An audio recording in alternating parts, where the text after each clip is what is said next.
You seem to have lost the ability to distinguish between reality and fantasy. This is what happens when you let your imagination run wild. I don't approve of fantasizing. It's a dreadful habit, corrosive to the mental faculties. You ought to let the vicar take a look inside your head.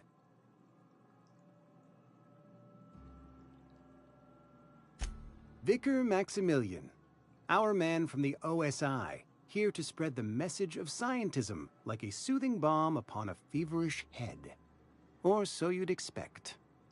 You'll find him in our local church, probably neglecting his duties.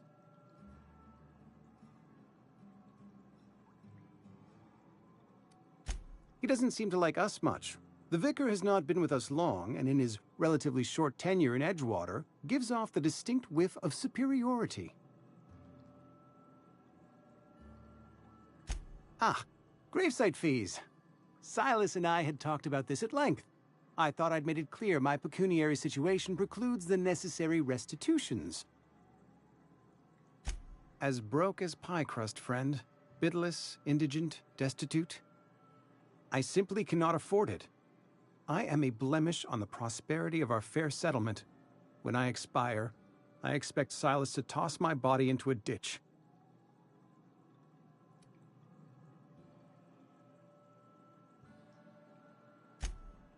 Edgewater is built on the discipline and sacrifice of its people. Say what you will about our town, but we all pull together. Tell Silas I can't afford to pay, and that I fully expect to have my medical rights revoked for this dereliction. With my apologies.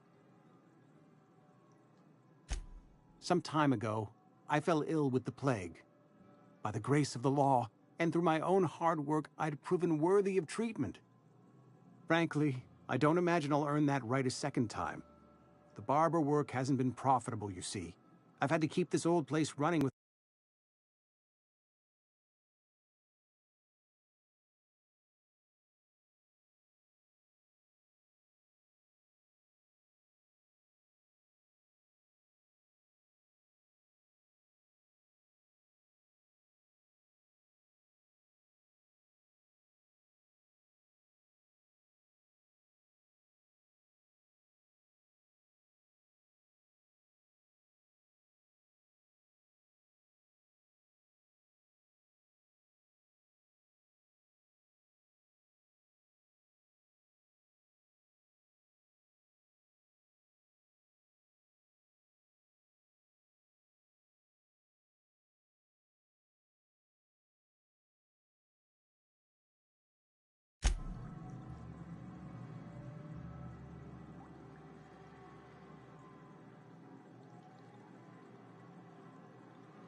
Not a bad idea. But I'd need some kind of collateral. My pair of lucky clippers! No, that won't do. Your idea intrigues me, but I'm afraid I don't have anything to give Silas. I'm open to suggestions. You know about Eugene? How? Then, you know Phyllis suggested selling off Eugene's gold teeth. I didn't approve of the idea then, and I don't approve of it now. Eugene's golden teeth were a family heirloom, representing 3 generations of poor dental hygiene. He took them to his grave. That's unthinkable. Eugene's body and all rare earth minerals contained therein are solely the property of Spacer's choice. I can't ask Silas to dig up a man's body and pry a few teeth loose from his jaw just to pay my bills. Can I?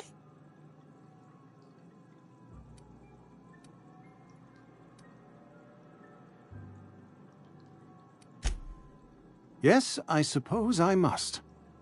Here you are. Gravesite papers affixed with my signature and an IOU.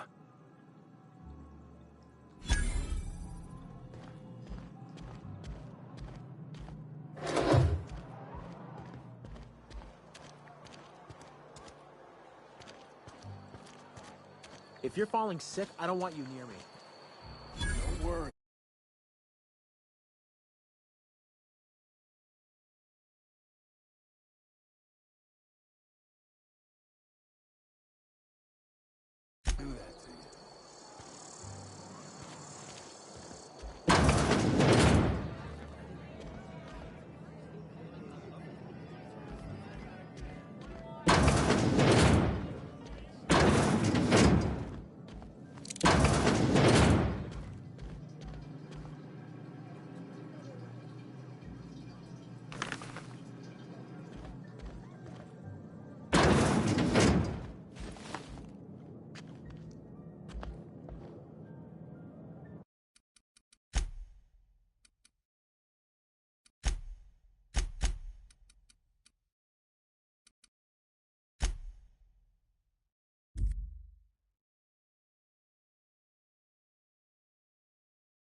the latest report? Only the part that said we ain't making a... I don't know you. Uh-huh. The Unreliable, you say? Never heard of any company supply ship with that particular name. I don't know what you're about, but this here's a Spacer's Choice drinking establishment. We're all loyal, hard-working company folk here. Am I that easy to read? Yeah, we've been having some problems lately. Loyalty issues, lines in the sand. I know where folk in Edgewater stand, but you, I don't know you. If you're gonna have a drink, I'd like to ask that you do it within the premises. Can't have you taking drinks over to those deserters. Traitors, the lot of them. Bunch of folks decided they were tired of working and went out into the wilds to fend for their own selves. Town's already struggling to make quotas, even without that band of slackwits abandoning their posts. Bunch of lazy, shiftless rung leeches. Anyway, enough about them. What can I do for you? Do you now? And what makes you think Mr. Thompson wants to talk to you? He's a busy man. You want to talk to Mr. Thompson, try ignoring your duties. He'll summon you up to that great big tower atop the cannery, and you'll get yourself a proper dressing down. It is a good thing. If you're not pulling your weight, you don't deserve to live here. Simple as that.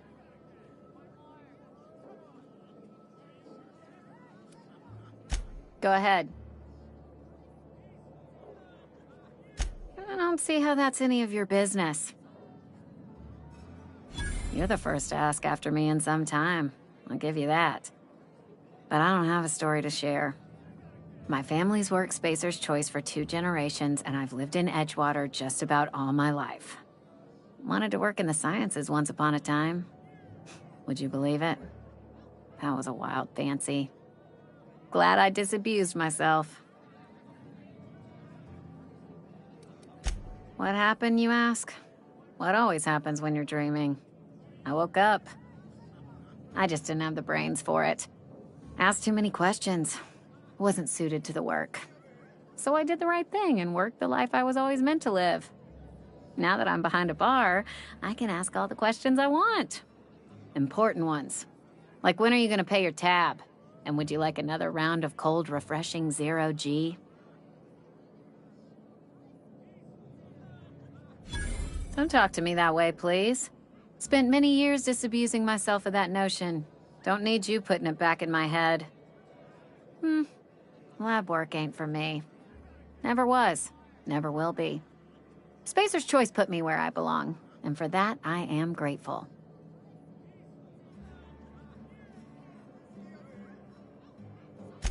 They did. They gave me a life. Gave me a purpose. This is where I belong.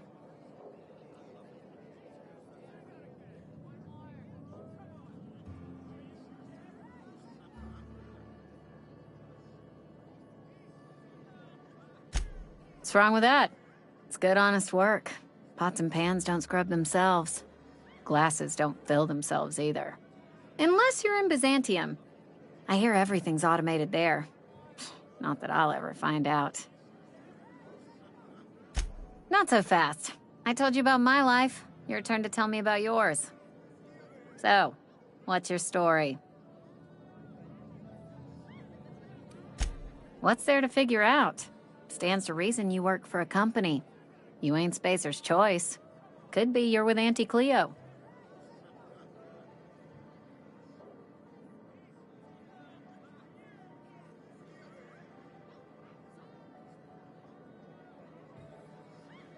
Don't see what a Cleo worker's doing in Spacer country. Trying to eyeball the competition, are we? Well, good luck trying to figure yourself out. Sounds like you'll need it.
Ugh, is this the start of a joke?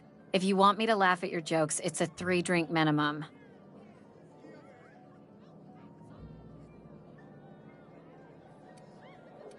Look, I don't know what you're blathering about. If you took a blow to your skull, you really should settle down with some zero-G. Anyhow, whatever happens outside the walls is not my business. Only deserters and marauders wander out there, and I cannot tell you which I revile more. My world is these 4 walls, that door, and a row of mugs that need cleaning.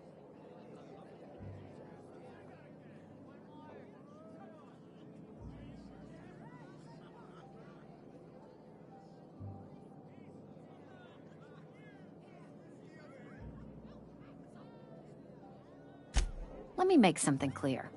Spacer's Choice has been real good to me. The town's been real good to me. I start gallivanting around outside the walls, poking around in places I shouldn't be, learning things I've got no right to know. People will talk. Won't ever catch me asking about the world outside. Else the town's gonna say Amelia's gone soft. That Amelia's pondering desertion. I don't want that.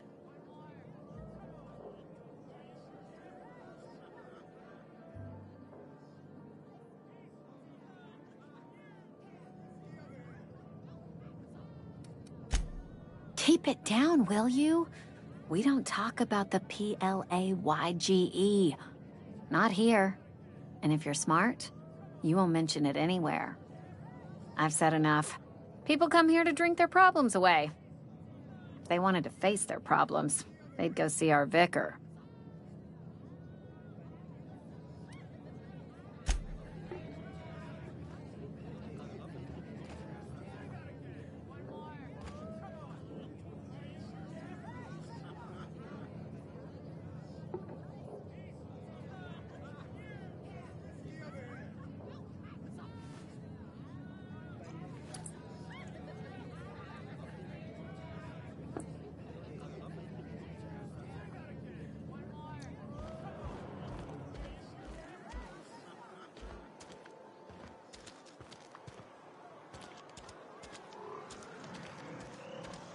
Heard something outside the walls today.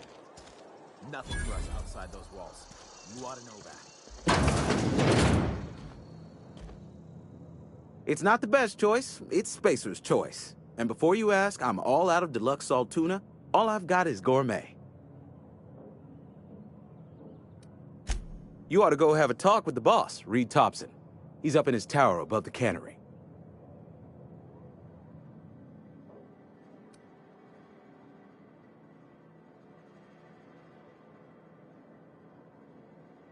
Go right ahead.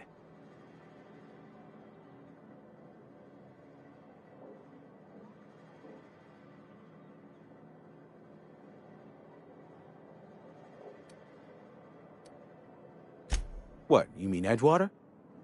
That's a peculiar question. This a test? Am I being tested right now? It's, fine and dandy. Couldn't be happier. Wouldn't want to spend my life working anywhere else. Prettiest little town on Terra 2.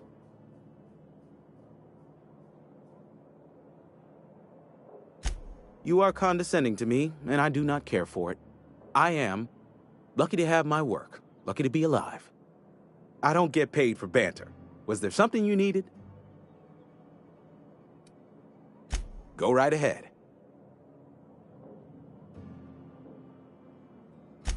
Other than yourself? Definitely the vicar. Don't get me wrong. He seems a decent man, cut from church cloth, knows his scriptures. But there's something about him that bothers me. Like he's not one of us. Sometimes I suspect he doesn't even want to be here.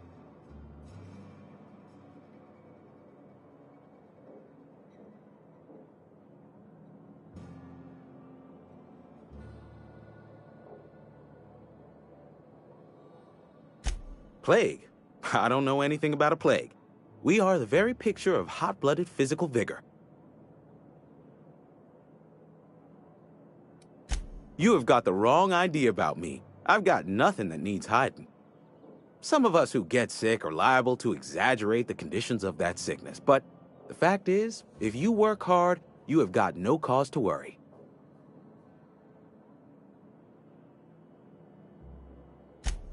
Survival of the fittest. It ain't just a law of nature, it's company policy. Medical treatment is commensurate with our value to society. Spacer's Choice will dispense medicine for the indispensable worker. Natural selection at work. Then the hand of medical science will not grace you with its touch, and you must recover on the virtue of your own grit.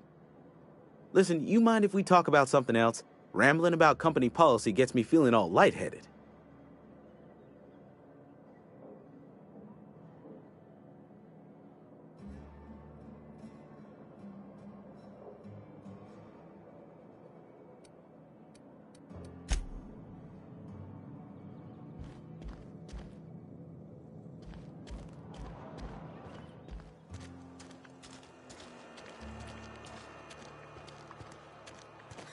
You think corporate's ever gonna visit?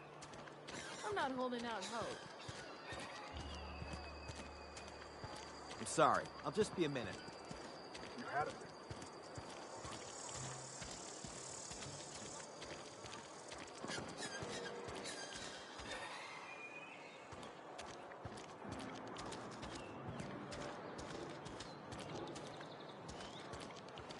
Hey, you hear about Wilson?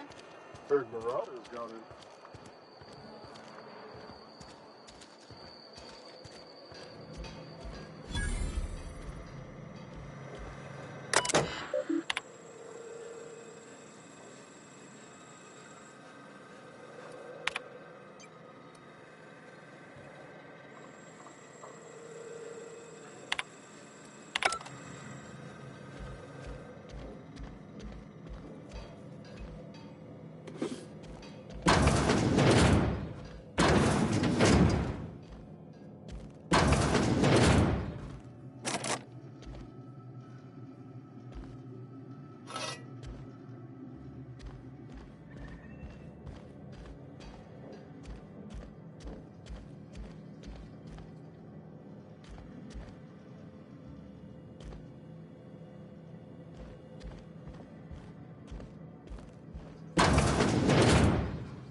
Wish we had some better rations.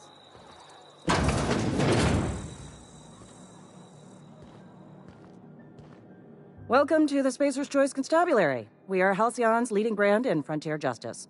The office is writing up promotion. Purchase 3 criminal investigations and the 4th one's free.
as long as your questions fall within the acceptable margins of curiosity.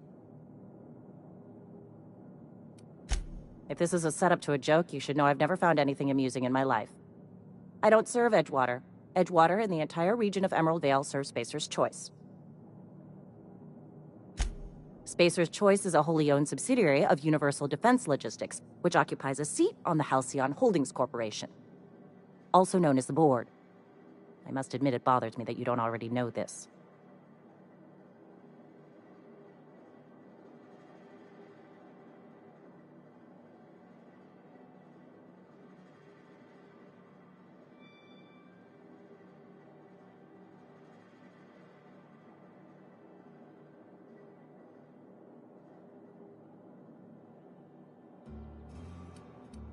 Flattery won't get you anywhere with me. The bureaucracy is a noble profession, but not all of us are gifted enough to serve in it. His likeness decorates many a wanted poster. Do you have any relevant information about this individual?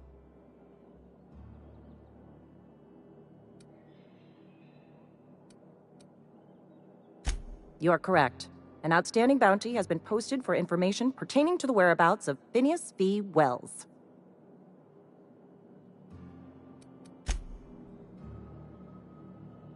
Interesting jumpsuit you've got. And by interesting, I mean suspiciously reminiscent of contraband. Know how to carry yourself in a fight? I've got bounties out for these 3 marauders. Cross them off and bring me their fingers. Just 1 per marauder, please. I'll dust off the old fingerprint roller.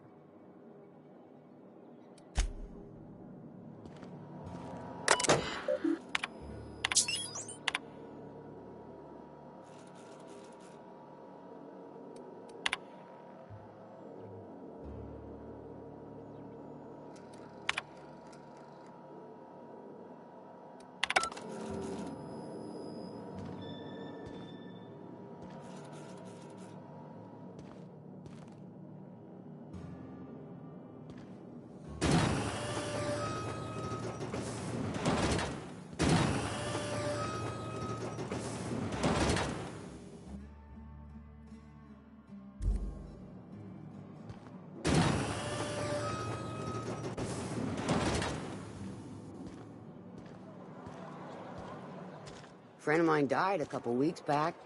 Still ain't past it. We should keep our voices down.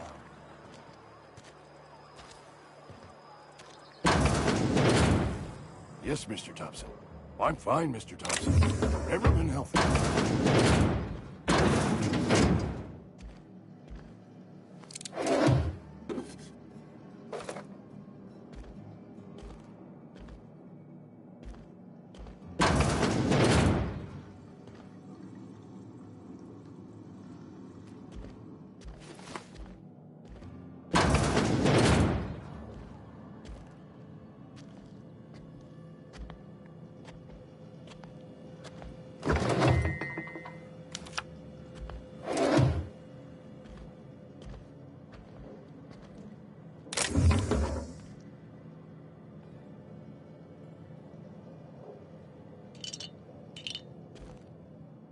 Whoa, did Mr. Thompson send you? Well, you tell Mr. Thompson I'll be right at my post. Tomorrow. Bright and early tomorrow. Because I'm definitely not plagued. As spry as a spring chicken. That's old Abernathy. You some sort of wandering alienist? Walking into a man's own domicile, pestering him about his mental state? You don't know that. I could have been saying anything. Maybe I said vague. You know how words sound a mite strange when you're sick. Wait, no. Oh, damn it. Okay, listen. Maybe I am feeling a little under the weather, but I swear I'm on the mend. Please, don't tell the constable.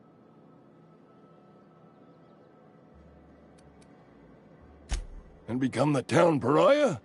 I'm already the oldest worker in town. I don't need to give him another reason to avoid me. Hey, you're hale and healthy and possibly for hire, ain't you? Do a good turn for an expiring old man? There's a cache of anthracillin tucked away in the old community center. Powerful stuff. Stronger than what we got, anyway. I need you to break in, nab that medicine, and bring it back to me.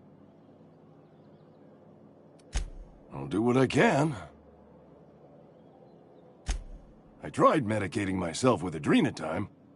Didn't do much for me, as far as I can tell. Anyway, I can't just buy medicine. Distribution of medicine is strictly prohibited to any workers beneath the acceptable margin of health. Company policy. More like the company won't treat me because I'm not healthy enough. You will not find any guards within sight of that old place. Marauders, on the other hand.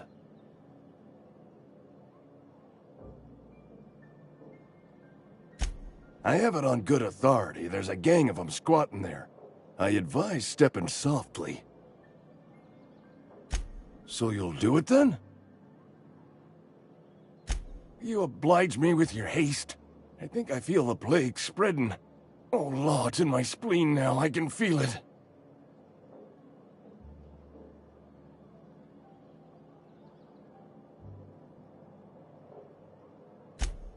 Just keep your head down when you're in there. Marauders have taken over. Probably tracking mud all over the archives. I know that, but I got nobody else to turn to. Reed would have wrote me up. Constable would have locked me up and wrote me up. Could have gone to see the good vicar, but I never did find my courage. Silas knows, doesn't he? That's why he sent you. That's why he wants me to pay up. He knows. Look, I got my gravesite fees right here. See? I'm good for my word. Get me that medicine, and I'll see to your payment.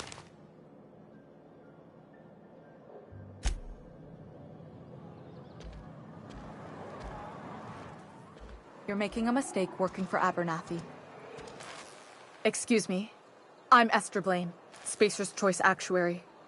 I overheard your talk with Abernathy. I hope you're not thinking about getting him that medicine. Abernathy is a well-known hypochondriac. Anthracillin is wasted on him. You're better off selling it to me instead. All I'm saying is Abernathy's worked in this town longer than some of us been alive. How do I put this gently? He's got a lot of cobwebs up in his attic. I probably shouldn't tell you. Don't want you implicated for what I'm trying to do. All right, here's a summary. A lot of sick people in this town, and we don't have the medicine to treat them all. Can't reach out to corporate without crossing a river of red tape, so I'm reaching out to you. Something like that. Look, I'm not in the habit of law-breaking, but sometimes you've got to do the wrong thing for the right reasons. That's all I can ask of you.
You the new worker?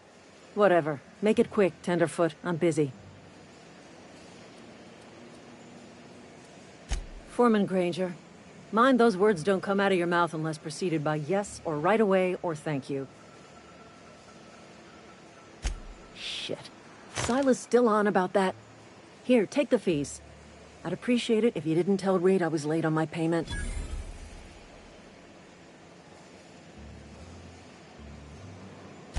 Because they're not my fees, and not my gravesite. Guy I worked with shot himself. I paid the bill.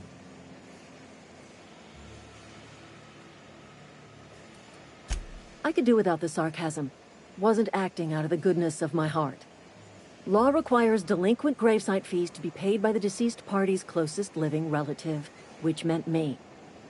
Shame, though. Eugene was a good worker. Woke up one morning and put a round through his upper story. Can't imagine why. The kid was doing all right at his desk. We all thought he was an upstanding receptionist. Just between the two of us, I'm pretty shocked his weapon didn't misfire. Spacer's Choice handguns aren't the most reliable.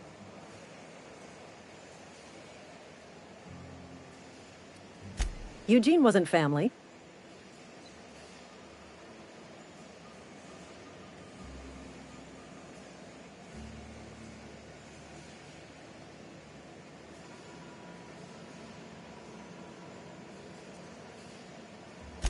Yeah, I was the closest living person relative to his body at time of death. I'm the one who found him, you see, so I pay the fines. Suicide's a crime. The legal term is irreparable damage to company property. What Eugene did to himself was vandalism.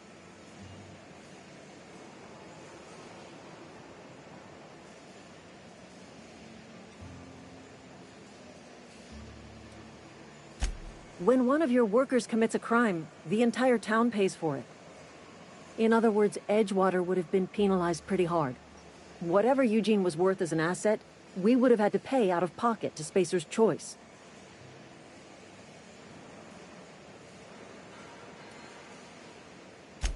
Look around. Edgewater ain't exactly swimming in luxury. We can't afford to pay the body price of a suicide. All I know is Silas asked me for Eugene's gravesite fees, which means he was approved for burial, which means his papers went through, which means the town's in the clear. I'm just glad to put this whole ugly affair behind me. Eugene can rest his bones in peace, and the rest of us can get on with our own lives.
Miss Holcomb, I need to explain this. The grease monkey, Argo? I'm sorry, Mr. Thompson, sir. You... Seems we've got a guest. Really now, Parvati, I do wish you'd spoken up. I do apologize. I was given no forewarning of your arrival, or I might have welcomed you at the gates myself.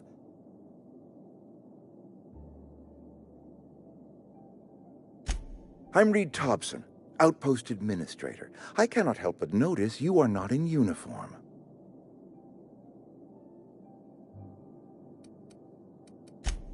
Yes, so it dawns on me. Seems I allowed my excitement to run away with my wits. Been a few seasons since we've had a visitor pass through.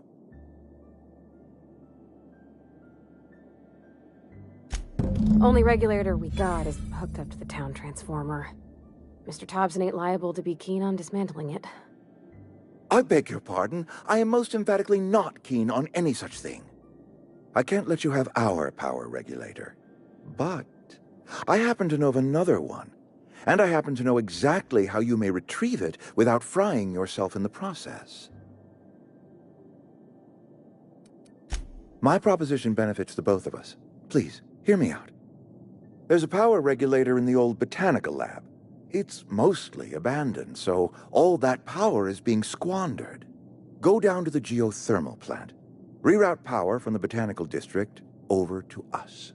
Once their power's shut down, you can have their regulator and be along on your way. I was not entirely sure how to tell you this. The botanical labs are not legally inhabited, but there are people who live there.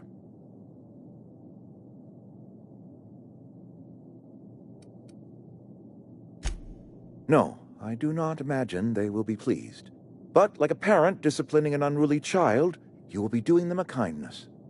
The people living in the botanical labs, they're deserters, former workers. I need them back at their posts. I need them to come home.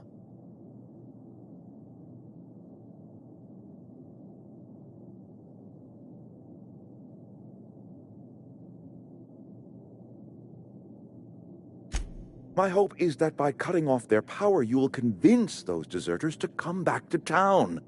Before you go to the plant, I want you to stop by the botanical lab. Speak to their leader, Adelaide. Tell her the power's about to go, and that it's time her band of deserters came back to town.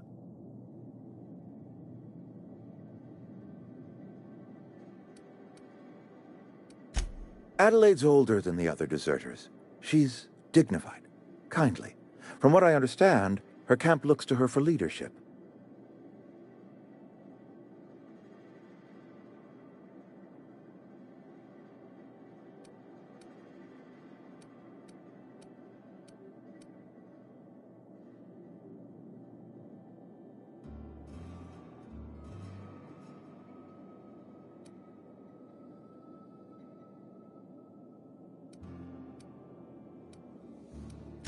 That reason was me.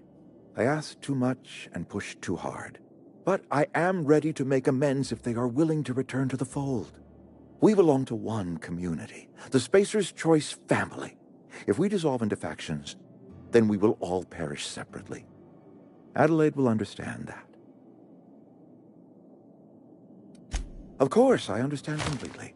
Here, let me give you the passcode to the geothermal plant. A sign of good faith for so politely listening to me as I ramble on. Are you setting off for the Vale? Because I know my way around. I mean, in case you want a guide. I mean, if that's all right with you, Mr. Thompson. Sir. I hesitate to part ways with Miss Holcomb, but I cannot deny that she is talented and may prove useful to you. Great! I got my wrenches and diagnosticators and hairpins and engine tape, so I'm all set. Well, I am glad to hear that. Best of luck to you, and thank you again for your help. It is a lot to ask of a stranger, I know.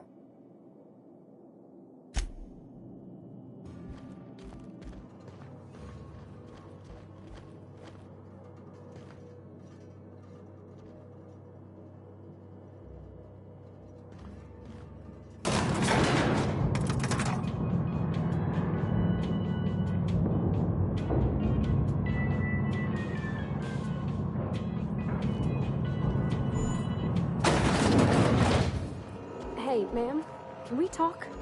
Sorry. Sorry. You just want to get out of here. And you likely don't want to tag along like me. It's just, Mr. Thompson has his own view on matters, on account of it's his job and what all, but that's not the only side of the tale.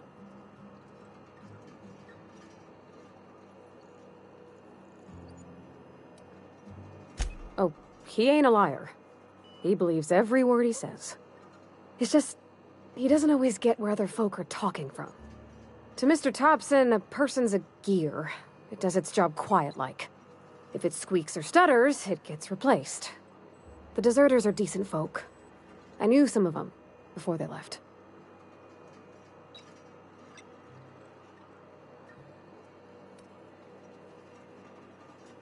I don't know anybody well. I mostly listen to them talk, kept my head down. There was a boy named Thomas who used to follow me around, asking questions about the stuff I fixed. He was real sweet to me. Not any sort of dissident.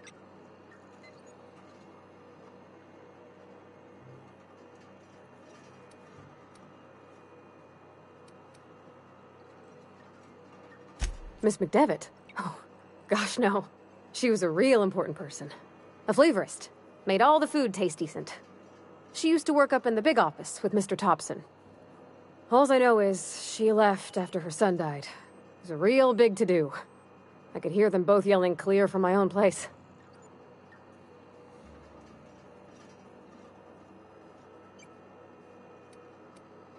Life's hard here. Especially for them that don't fit in so well. We're one big Spacer's Choice family, but every family's got the one the rest whisper about. Mr. Thompson's aiming to take away their power. They'll have no lights to see, nor heat to cook. They'll be at the mercy of marauders, or worse. I think you should talk to the town's vicar about it. Max, his name is.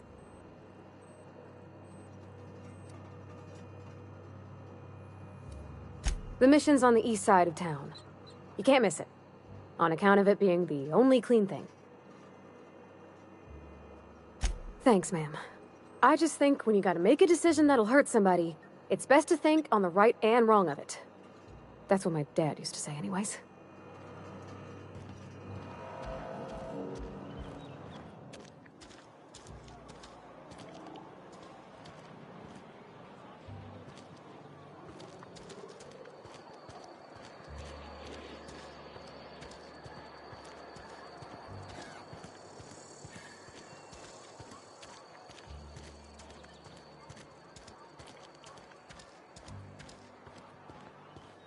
I've always felt weird in here. It's too clean.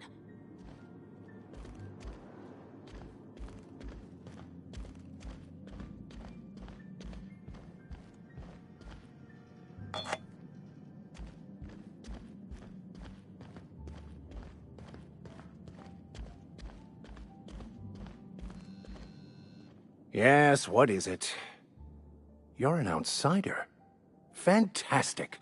Vicar Maximilian de Soto, at your service. Or Vicar Max, if you're the sort who prefers brevity. And Ms. Holcomb as well.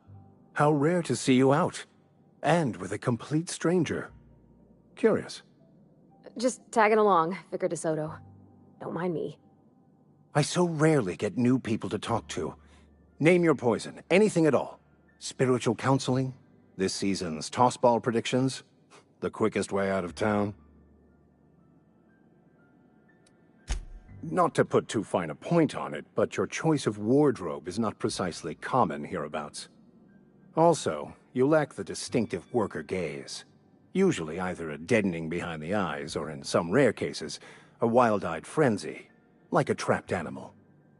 Pretty universal here, except for Ms. Holcomb, who, for some reason, doesn't seem to have much to say to me. Isn't that right? It's just... there's more to it all than numbers. Sorry.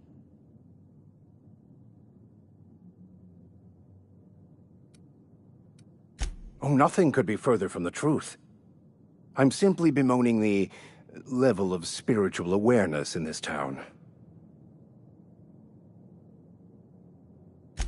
Yes, but there are few who hear me in this miserable place. I must double my efforts to elevate my flock. These are good, hard-working people here. Yes, and thank you for pointing it out. It is wrong of me to succumb to distress. This place could be so much more, and I will continue in my quest to make it so. They who are not satisfied with their work are satisfied with nothing. No. How about, work fortifies the spirit. True exhaustion awaits idle hands.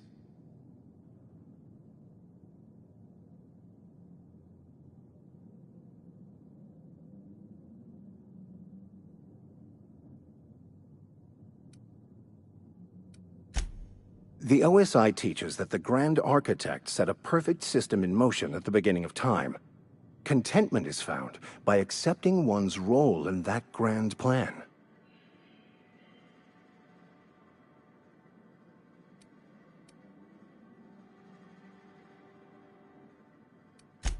You don't talk to the Grand Architect. Once the universe was set in motion, it stepped back. It has no concern for us.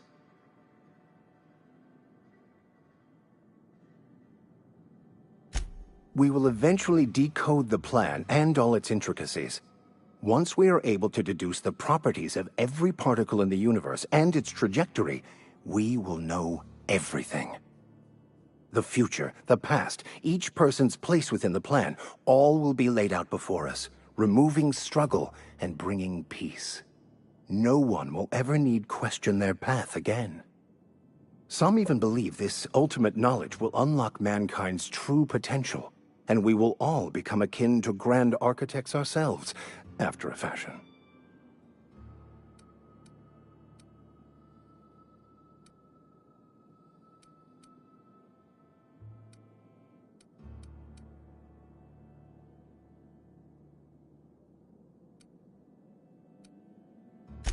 I would love to discuss the finer points of my religion with you.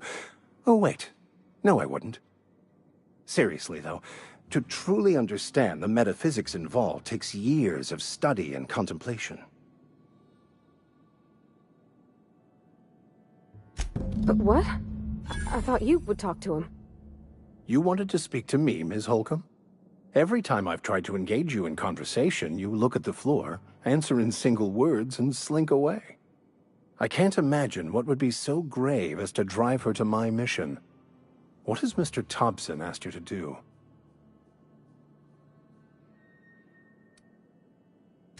Depriving them of safety from the marauders and wildlife. I can see why that troubles you. Miss Holcomb has a soft heart. Always has, if you believe the talk. They rejected the order of society and live beyond the walls so thoughtfully provided by our Spacer's Choice patrons. Does that strike you as a responsible life choice?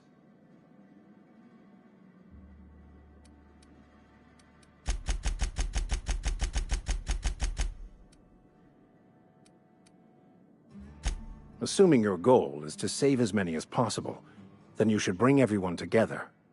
Send the power to Edgewater and convince the deserters to return to the fold. Not if things are left to stand as they are. If you don't mind a bit of unsolicited advice, be cautious on your way to the geothermal plant. It is not as safe as you might assume.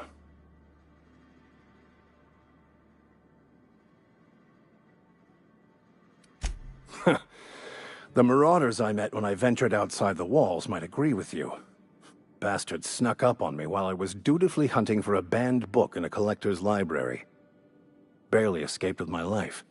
But you see, one of the reasons I transferred here was to get my hands on that heretical text. If you managed to acquire it for me, I'd pay quite a handsome sum for the book.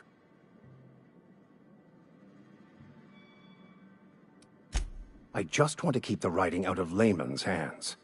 It wouldn't do for such information to fall into public consumption.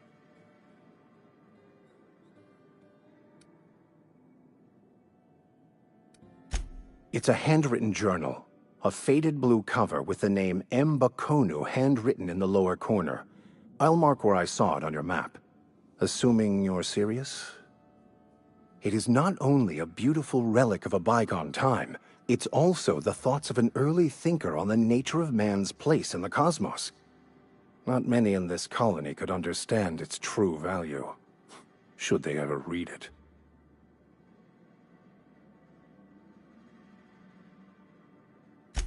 Wonderful. This is fantastic. Well worth all the sacrifices I... Wait. What the fuck is this? Is this French? I can't fucking read French. It's a law-forsaken joke is what it is. French. Ha! I was so high and mighty, preaching to the yokels about following the plan, while fighting it at every turn.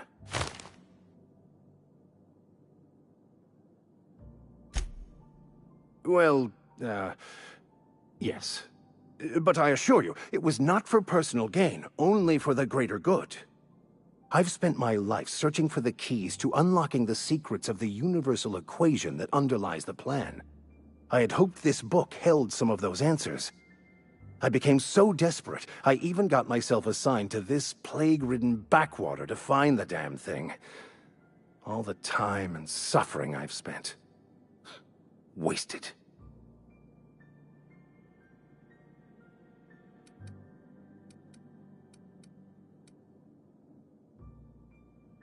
Please, those dolts?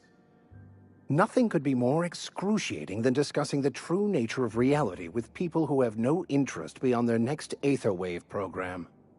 But that's neither here nor there. What I need to do now is to find a translator, obviously. But to do that, I'll first need to secure transport. You have a ship. Perhaps I could make myself of use to your crew.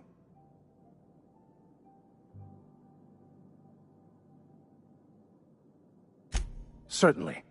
I already gave you most of my money, but I can offer you free spiritual counseling, and I'd be happy to watch your back.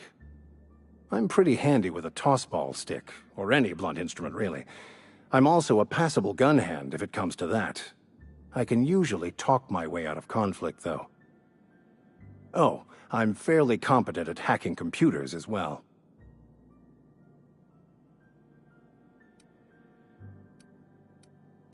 Well, understanding computers is, though I admit I took it further than most.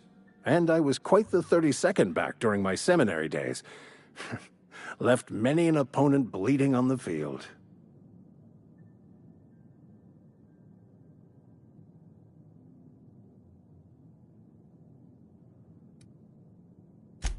Of course. I'm a vicar who is dedicated to his calling. More dedicated than any other you'll find in this colony. I joined the OSI to help decipher the grand plan. But instead, I ended up the vicar in a prison due to ignorance and politics. Then I came here. Satisfied?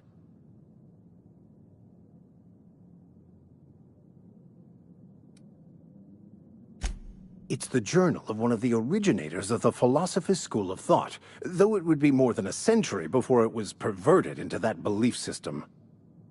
Philosophism's a false religion that stands in contradiction to almost everything we know to be true. They believe all is chaos, in stark contrast to OSI's belief in the plan. But most of that came later. Bakonu had some interesting theories about man's perception of reality that I thought could be applied to our attempts to decipher the plan. Most laypeople are not aware of this, but we've not discovered any new insights into the plan for a long, long time. I had an idea that we should welcome the truth, no matter where we found it. I had the worse idea to share my thoughts with a superior. And that's the long and short of it. So, what do you think? Fantastic. Let me get my things in order and I'll catch up with you. Edgewater's gonna miss you. Folk here always had good things to say about their vicar. Thank you, Ms. Holcomb. I'll be glad for the change of scenery, and to leave this place behind. I shall see you on the ship, Captain, whenever you're ready to leave Emerald Vale.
When I was little, we'd get freighters in every Sunday noon.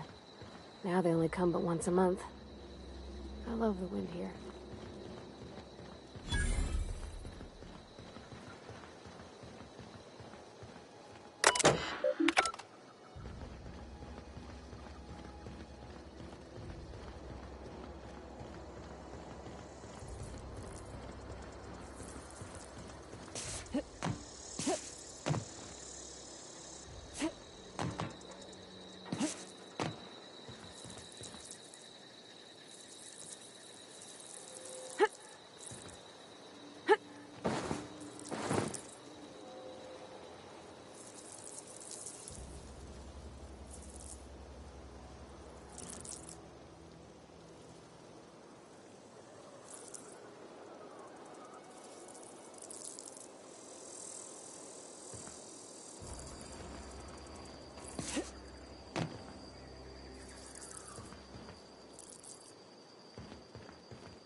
Thank the law. I've been requisitioning backup for months. Guess the boss finally came to his senses. You ever swung a truncheon? Let me see your rifling stance. I want to make sure you're up to snuff.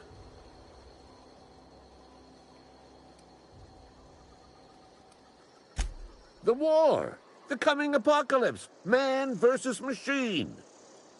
I'm talking about mechanical soldier. Cold, heartless automatons made of iron and lies. That's right. That's what I've been saying. We gotta square our shoulders and stand ever vigilant. Auto-mechanicals. Creatures forged in the fires of millennium, clattering about, firing at the birds, orchestrating their uprising. When the swarms of mechanicals come clanging on over that hill, where will you be? Cowering beneath your cot? Or standing, shoulder to shoulder with the resistance?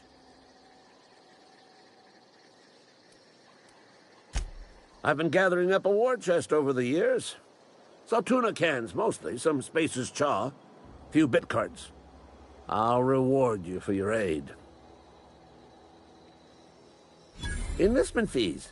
Yeah, I suppose. Wouldn't want to give the Resistance a bad name. They have sent a scout, prowling around the junkyard just behind our beloved town.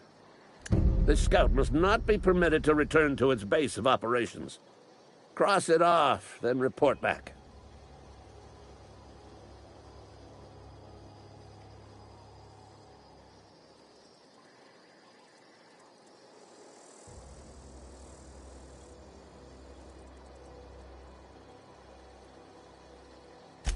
Mechanicals got a weak spot in their midsections. I think the technical term is, the blue glowy square thing.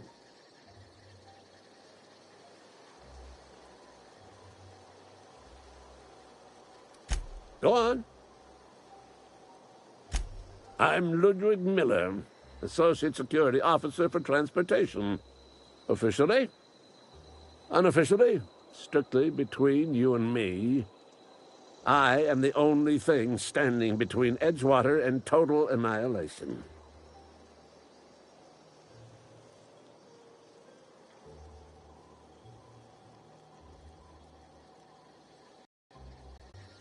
I told Silas I'd pay my dues if he agreed to join the Resistance. Guess this means he's finally heard the calling.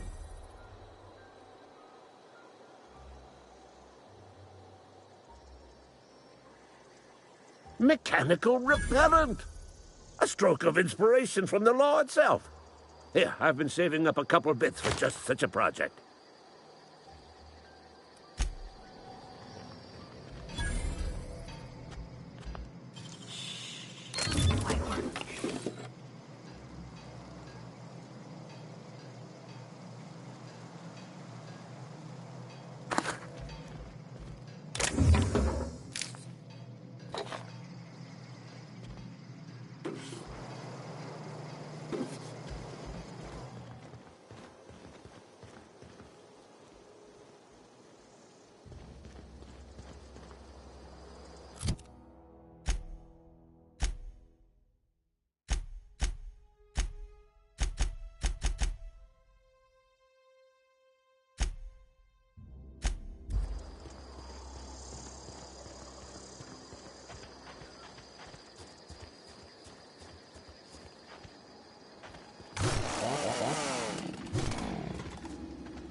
Hey, Miss Parvati. Come for a visit? Not today. Just helping this lady. Lovely to see you about, Miss Parvati. Things going all right, Silas? Been keeping him careful and true, miss. Best to ask her yourself. My dad's buried here. Silas watches over him when I can't leave the house. Oh. Well, thanks. Something I can do for you?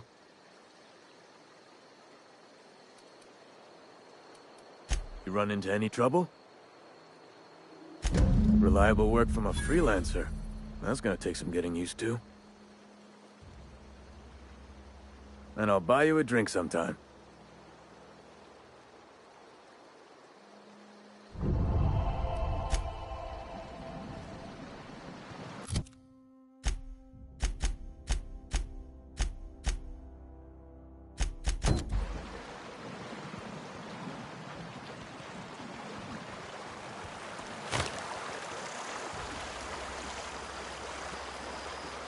I used to skip rocks in the river till Constable Reyes ticketed me for unlicensed terraforming.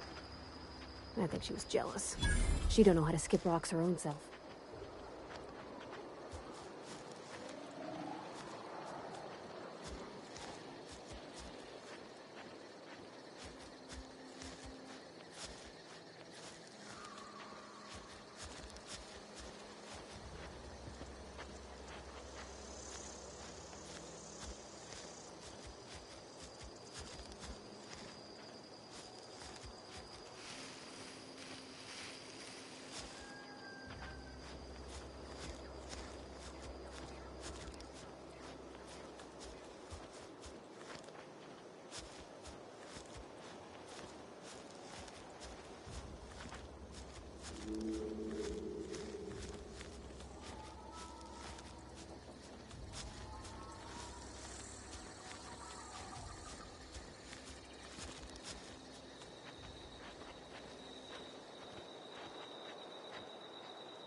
Huh?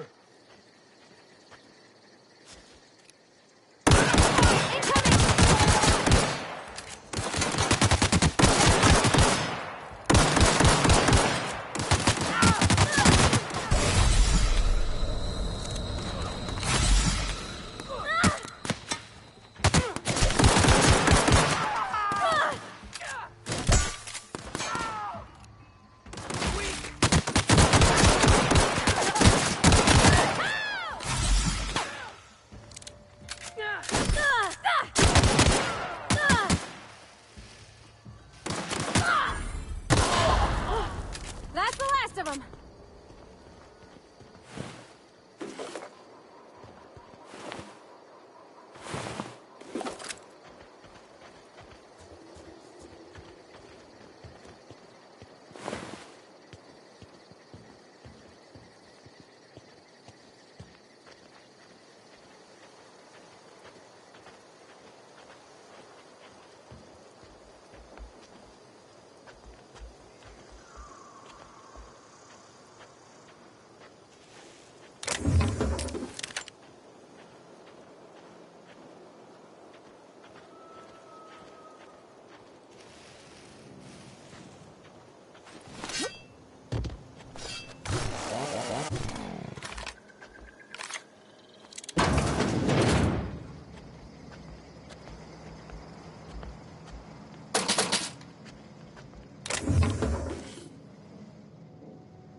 That was quick.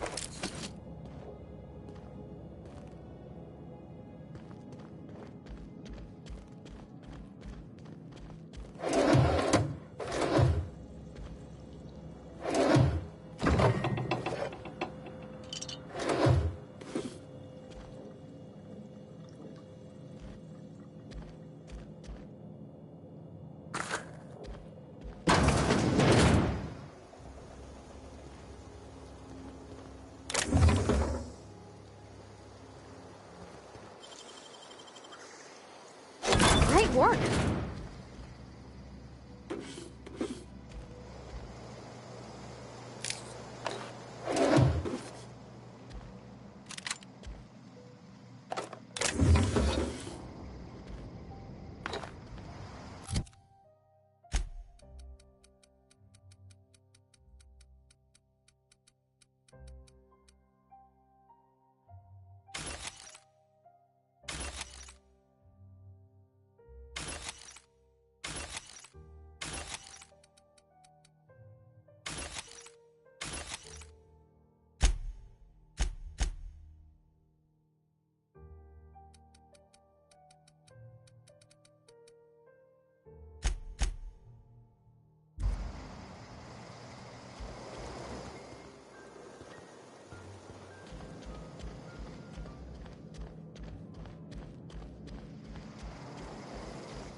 Where are we headed? That's on account of how I never met her.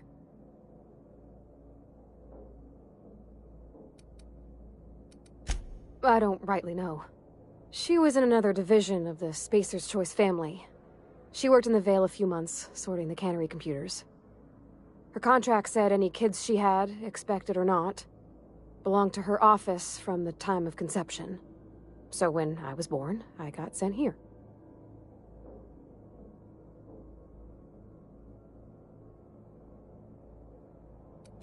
It's sensible. Dad just fixed machines. She did some kind of crazy math, high-level stuff. Better to raise me on his time than hers.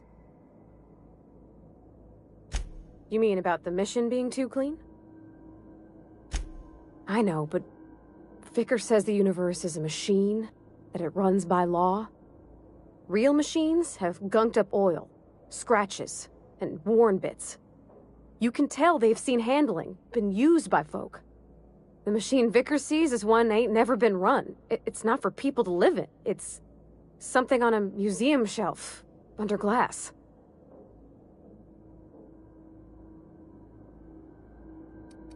The Vicar's about the only soul in the Vale who spends his time thinking on what is and ain't right. It's just that when he looks at me, I feel I disappoint him.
Nice!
You think corporate's ever gonna visit?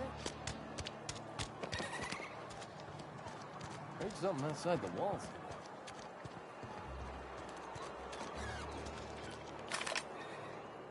I've got some time. Thanks. I'll see to it that this medicine gets to the people who need it. Here, something for your trouble. Nothing personal, but I hope we never do business together again.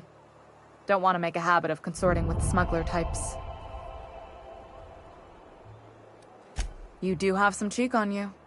Lucky for you, I kept a little contingency fee in case you tried to negotiate with me. Somebody deserving. Silas on account of him being out in the cold. Amelia seeing how she's around people all the time. Anybody in the sick room? Oh, I'm an actuary. That means I keep tabs on a worker's living expenses. How much it costs to feed, clothe, shelter, bury, and replace your average human worker. Technically, I'm employed by the Spacer's Choice Department of Human Resources.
Don't mess with us!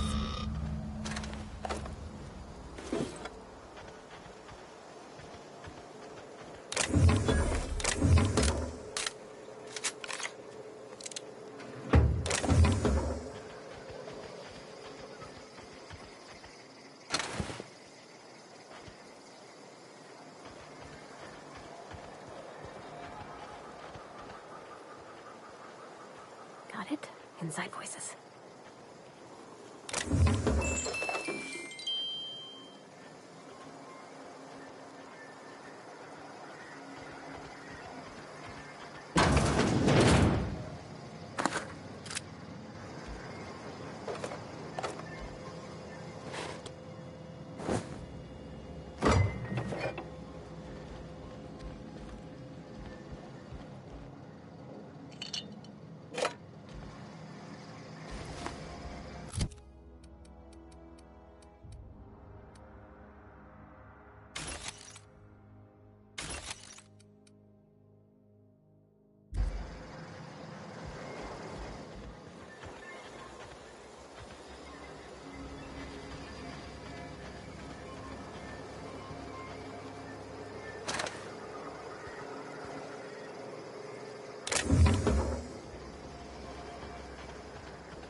Bring us honor, soldier.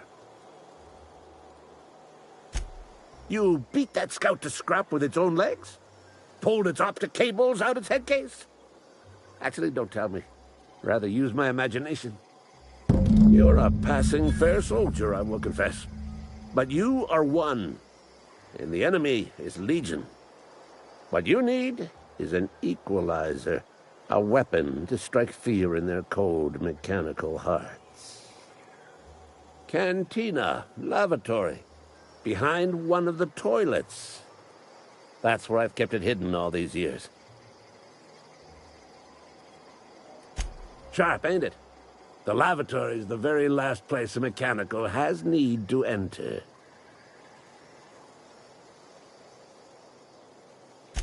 What? All by yourself? I could have sworn I hid that bundle safe from prying eyes. Give it here. Feast your eyes, soldier. This here's a genuine Spacer's Choice injury customizing unit, designed to deliver a lethal blast of electrical discharge. I call it the Hand of the Law. You ever want to see a mechanical flailing around like a grounded fish? You stick a couple thousand volts in its guts. With compliments from old Ludwig.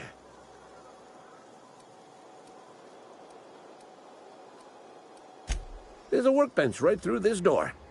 Attach that unit to your favorite weapon and go forth into glorious battle. Time's come for you to journey down into the black heart of the enemy's camp. I'm talking about the old geothermal plant. Unfortunately, the old plant lies outside my board-given jurisdiction. You'll need to get a passcode from the boss, Reed Thompson. I've been after a passcode for years. Boss said no on account of my gross incompetence with all matters related to security.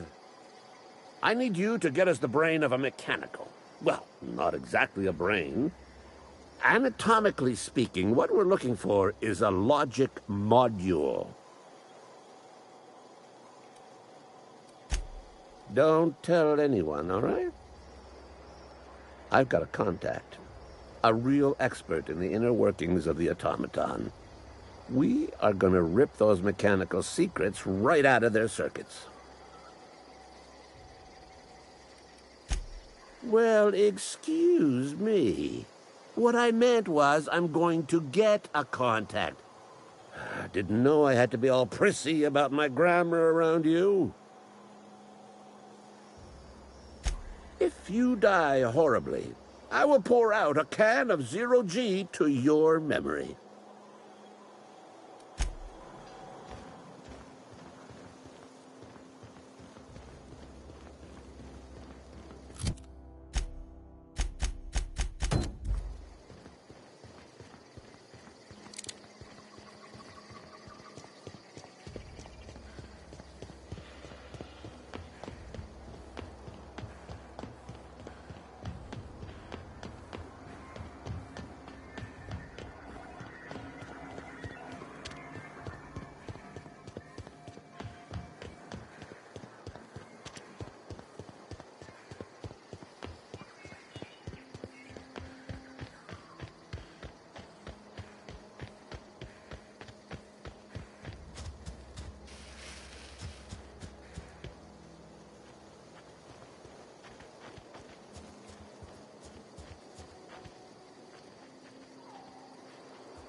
I don't know anybody who ever came out this far.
Easy.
Wish we had some better rations. I've never actually... Something to report? We pay by the finger. What do you have for me? Gil Antrim. Real name, Guillaume. Duly processed by a freelancer on behalf of Spacer's Choice. I remember him. Was just a kid last I saw him. Shame. I'll just need your signature here, here, here, here, and here. Got any more fingers for me? Mabel Burgess. Age 37? Right or left-handed? Let's just say, no longer applicable. I remember Doc Burgess. Conducted my physical every fiscal quarter. Guess she couldn't keep her hands off her patient's medicine. Still one outstanding bounty. If you've got a finger, I've got the paperwork. Here we are. Bertie Cotton. Cause of death. Let's just say overwhelming physical trauma.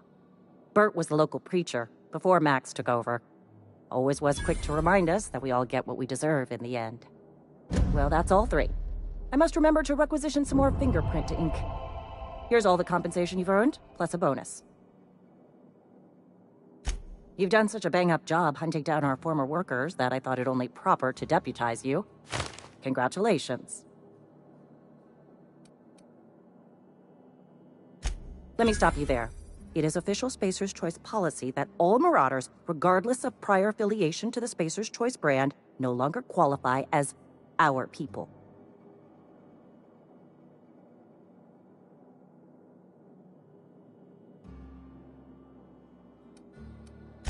Marauders are folk who lost the will to keep working, wandered out into the wilds and gave into their baser instincts. Not everyone's cut out to work in Edgewater. Some turn deserter, some turn marauder. None of them get my sympathy.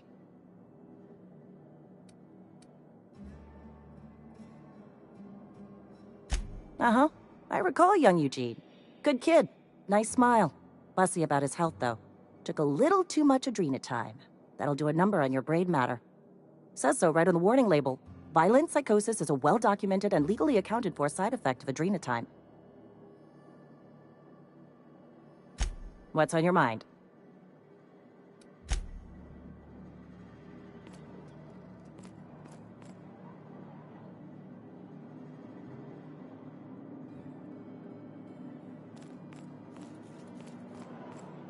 Wish we had some better rations.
always wanted to poke around in here.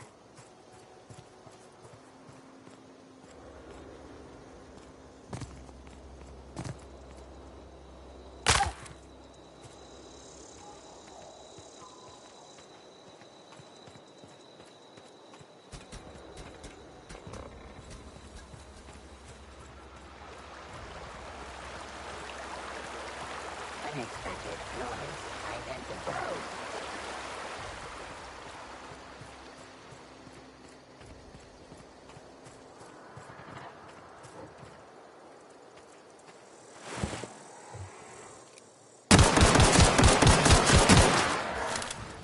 Here we go!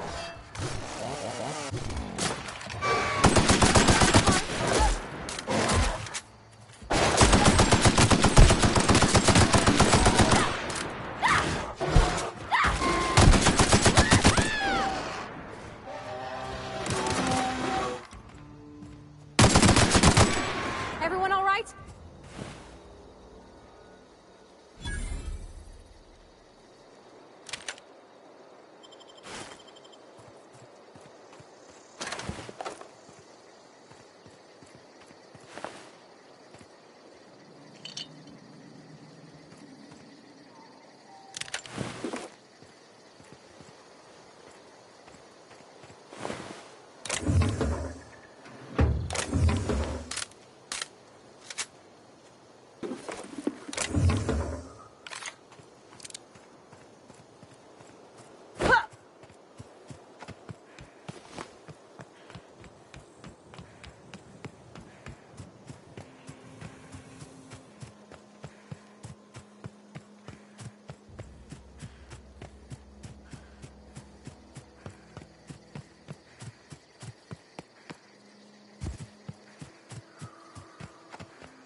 Move along, stranger.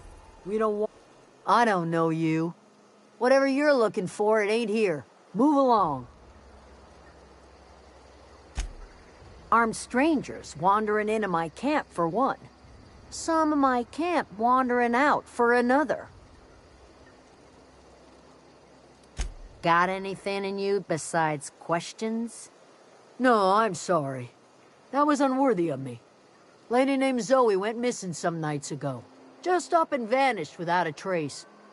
Now I'm pacing around wondering if marauders got to her. It's not like Zoe to go wandering. Figured she might be out scavenging, but that ain't exactly her talent. Can't imagine where she's gone. Vale's a wide place. She could be anywhere. Appreciate it. Honest. Over in the hothouse, tending crop. I'll tell you what I can. Vex me. If she told anybody, they ain't telling me. I'd check her room, but I got yelled at for snooping once already. Little ways ago. She was always obsessing over her serial dramas. Wanted to see what the fuss was about. Could be. Dangers aplenty out there. No telling why marauders would steal somebody like Zoe. Got no useful skill as far as I could tell. Marauder gang just moved into the districts a little ways east. Their numbers are growing. Gotta come from somewhere. Well, enough to know we never got on. Zoe and Stefan were close. If anybody knows the workings of her mind, he does. She was lazy and thoughtless, but she's still one of our own. What is it?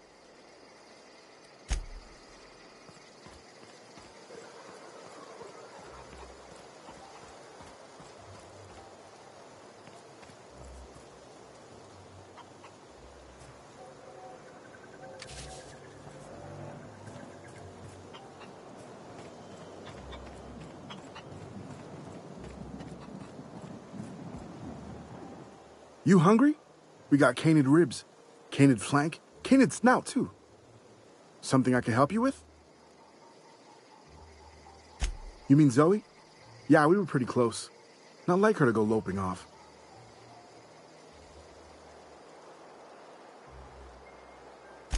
Zoe and I were gonna watch the serials, as is our custom. She never turned up. I looked around, but she was nowhere to be found.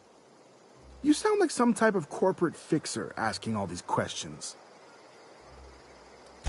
Zoe was always obsessed with this serial. Masked Marketeer. A scion of Byzantium turns to banditry and teaches his marauder companions the wisdom of free market economics. Shame she up and vanished when she did. I had a surprise lined up for her. The other day I got my hands on a genuine copy of the latest Masked Marketeer. I was gonna surprise Zoe with it, but she was gone the next day. Can't say I recall Zoe ever acting strange. Well, except for her habit of writing things down on scraps of paper. She called it journaling, but I think it's just plain odd. Hey, I got time. Fresh off the limb, and that includes canid meat.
Oh, that's Thomas. He used to follow me around before he left the cannery. Oh, didn't see you there. I was, Well, I was just occupying myself with a little engineering. Whoa, Miss Parvati. Hey, you're, what, how are you? Hi, hello. Are you, are things safe out here? How are you keeping? Great, just great. I've been trying to keep stuff running, just like you. Only I'm not so... Wait, they didn't kick you out, did they? Oh gosh, no. I'm just along with this lady here. Are you from town? I mean, you don't exactly look like you're from town.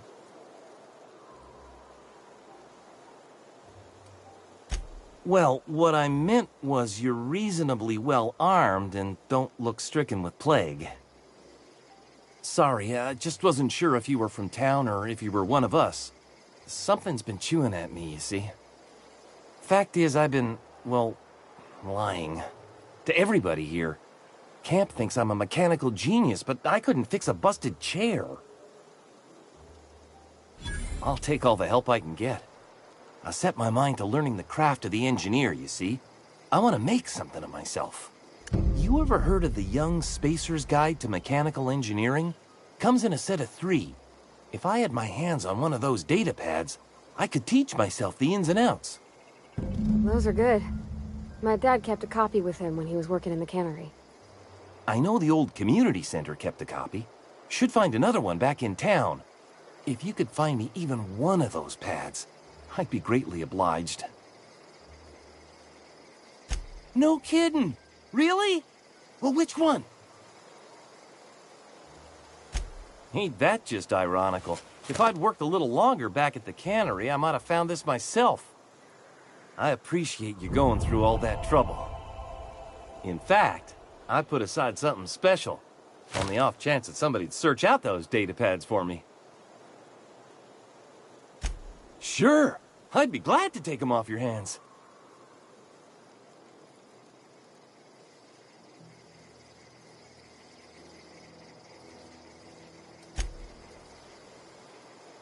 Any luck finding one of those manuals? What's on your mind? Couple months. This camp's my home. People you see milling about, they're my family. At least I think of them that way. I owe them my life. Would have died in the wilderness if they hadn't chanced upon me, starving and delirious. We all left the cannery for one reason or another. Me? I was let go, mostly on account of my incompetence. I mean, I was incompetent. I couldn't even survive on my own. Grace found me, Adelaide took me in, I've been on my feet ever since. You weren't incompetent. You just didn't fit the cannery. Not like here. This place had a U-shaped hole, and now it doesn't. You could stay, you know. Here. I'd be happy to... I mean, we could really use... this isn't coming out right. If you want, Adelaide would make a place for you.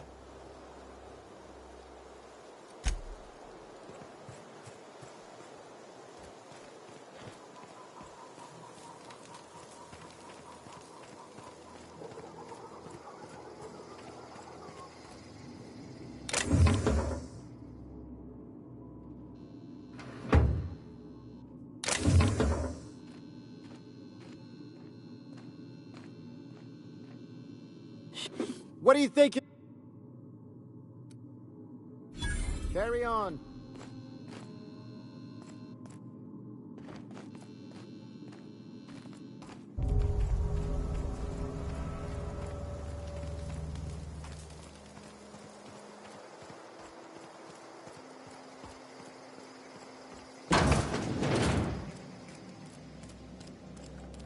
Oh gosh, it's so pretty.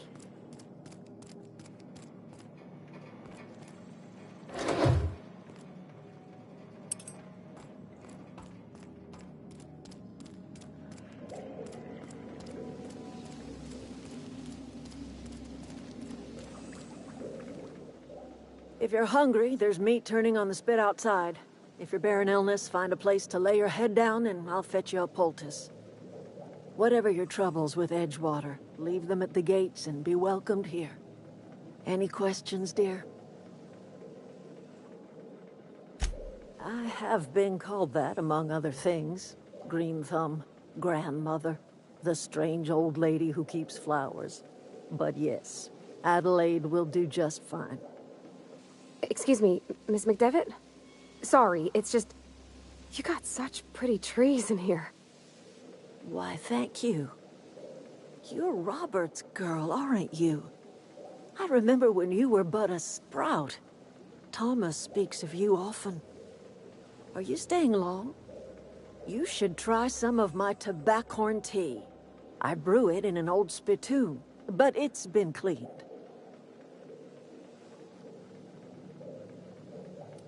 No, dear. The garden belongs to us all. Life is the gift of the universe, and the universe yields its bounty equally, absent of prejudice. The soil around the Vale went sour years ago, but I found a way to sweeten it back up. The secret recipe is a little bit of elbow grease, a dash of love, and a heaping pile of special fertilizer. A home for anyone who's ever turned their backs on Edgewater. A home for those of us with nowhere left to go and nothing to lose. So, like the spores of the puffball, cast on the wind and alighting on fresh soil, we put down new roots. It is an unpleasant story, dear. But the short of it is that sometimes one wakes up and realizes the place that was once her home for much of her life has changed. The home in which we spent our lives has left us behind, and so we must move on. And that is as much as I will say on the subject.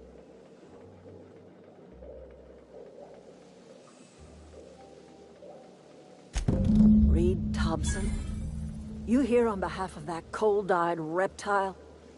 Let's hear it. What's Reed's idea of peace, then? Make amends? Spare me. Only thing Reed knows how to make is a mess. Like everything else that comes out of Edgewater, that peace offering is canned. I and my own are living just fine out here by ourselves. He would do such a thing. The question is, why would you agree to his plans? Cannery's got a regulator. You want ship parts, you ought to rip him out of the cannery's guts and leave us be. If you're going down to the plant, you should divert power away from Edgewater and toward our end of the grid. Think about it. You'd be liberating an entire town from a lifetime of service to that odious cannery. Seems the sort of thing a hero would do. You've seen that miserable excuse for a town with your own lamps. Hollowed-out workers laboring their lives away at the cannery, living off whatever scraps Spacer's Choice throws them. You know that's true, don't you, Ms. Holcomb? Your father died of overwork. His heart gave out. He was tired all the time, sure, but he was old, ma'am, and he raised me all by his lonesome. Look what they did to this child. Lost her family to the company, and still she defends them. I'm all right. I ain't so fragile. That was unkind of me. I'm sorry, dear. It's not much of a living. Every single person in that town has sold themselves to Spacer's Choice. The company owns them. Body, blood, and bones. You've been there. You've seen it. All anyone ever does is toil over a cannery. They give their lives for some heartless corporation, and then they're tossed into a Spacer's Choice brand cemetery. Life in Edgewater grinds to a halt. The cannery shuts down, workers desert in droves, and our own little camp grows and thrives. You bring power to Reed's town and you'll be killing us. Reed knows it. He's counting on it. Haven't you ever seen a novelty paperweight? I remember a Eugene. Pleasant enough boy. Whatever happened to him? I did nothing wrong. The teeth were harvested from a body that went cold long before my tools ever touched it. Gold does not decompose. The teeth had to be removed. And while I am no licensed dentist, I should think I did a fair job of it. I cannot tell you how refreshing it is to converse with a rational mind. That's exactly right. Rot is necessary for life. A corpse is bursting with the nutrients a young sapling craves. The crops I grow here are natural, nutritious, healthy. My garden does more than fill the bellies of my flock. It keeps them from falling ill.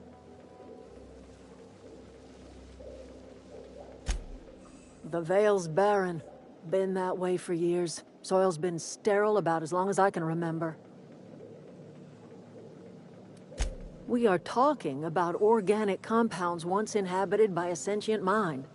A person lasts only until the last synapse burns out, the last brainwave flickers into the void.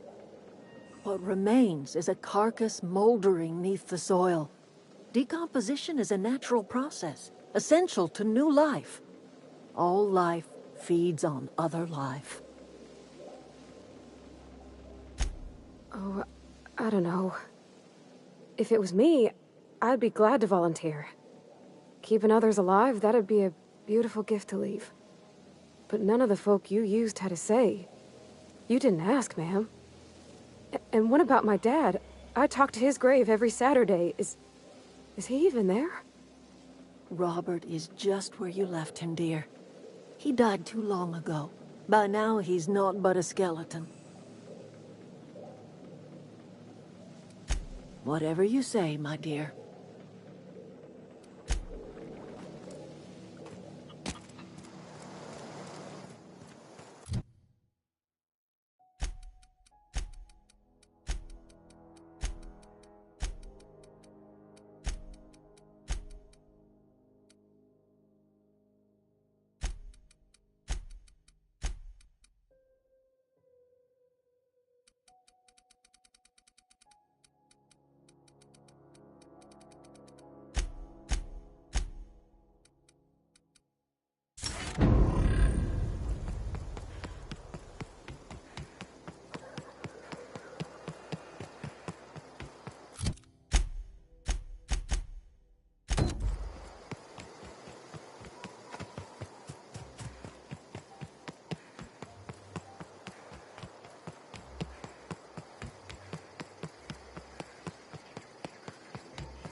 You crossed them all off, like some sort of heroic accountant running down a list. Teach me your ways. What? You mean Adelaide's little congregation of nature-loving nobodies? I could not possibly be less interested in them. You, on the other hand, you were a sight to behold. If I had half your skills, I'd be the greatest outlaw the coast has ever seen. Why? Adelaide wants me back on garden duty or something? Thanks, but I'm not going anywhere. This is where I belong. I doubt that. Nobody in that camp really cared about me. Yeah, I suppose you're right. Also, he could carry on a conversation, unlike these hooligans. I'll take my stuff and head on back, I suppose. Grace is going to be glaring knives at me, so I've got that to look forward to.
The control room should be off to the right.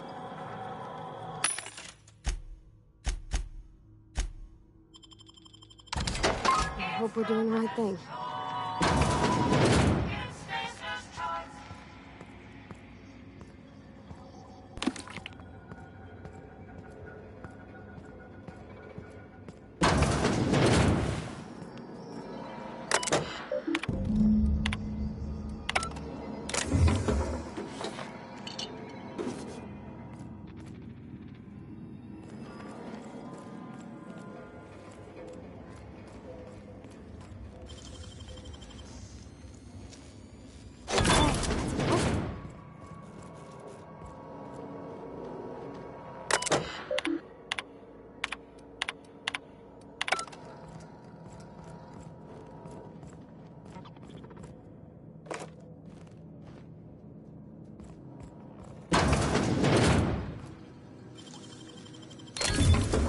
Nice.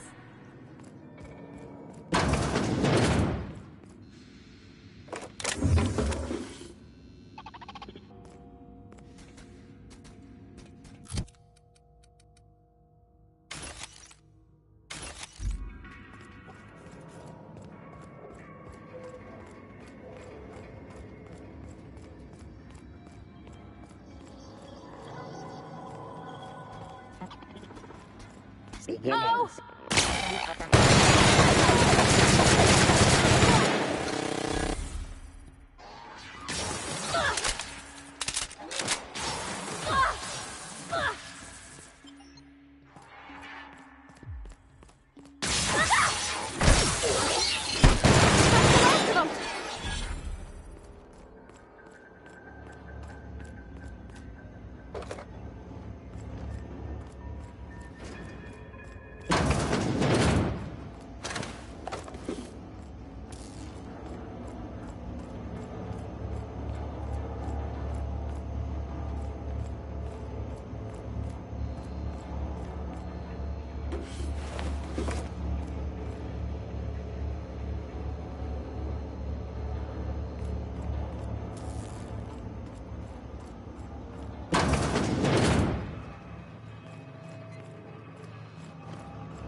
Wish I could do that.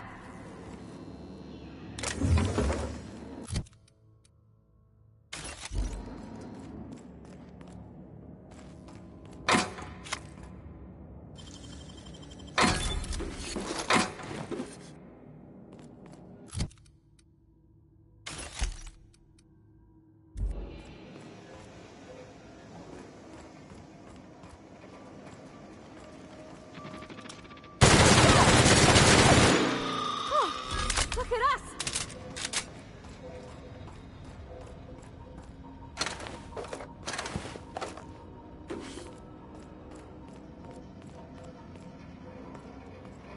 Okay, going quiet.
No, just leave me alone!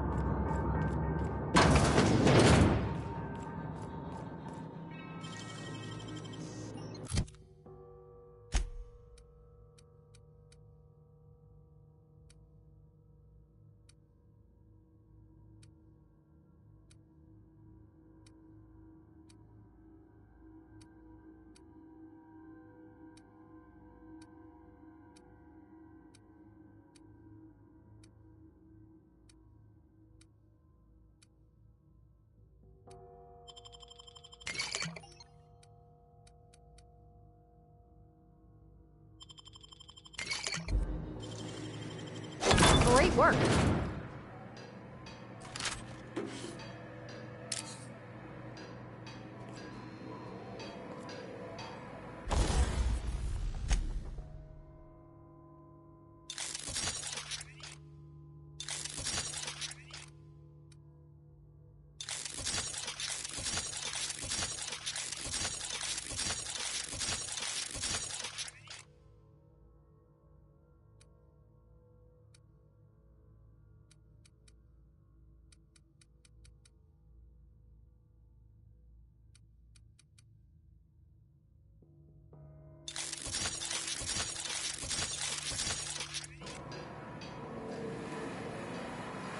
Mind the steam.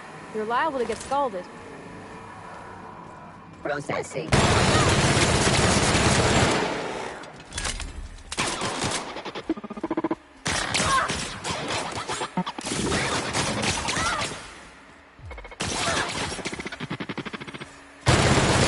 Everyone all right?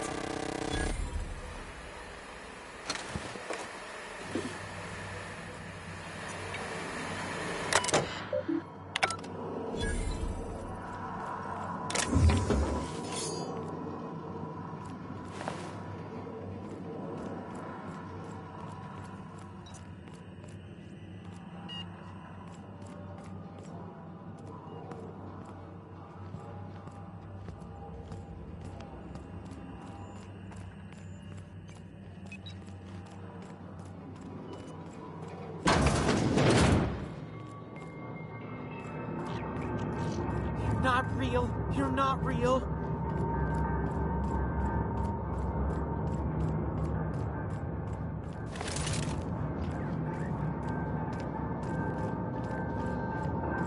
Get away!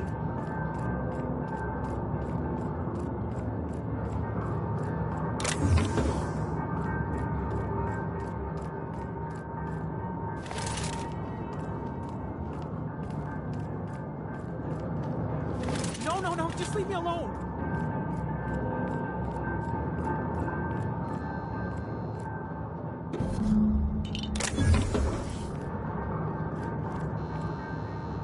Go away, Phantom. You're not real. You're not real. Get away from me, Phantom. Shoot, scram. Most people? But I'm the only one left. No. Remember your first rule, Higgins. No arguing with the Phantoms. See? See, Higgins? This is why you must always boil your sprats before ingesting.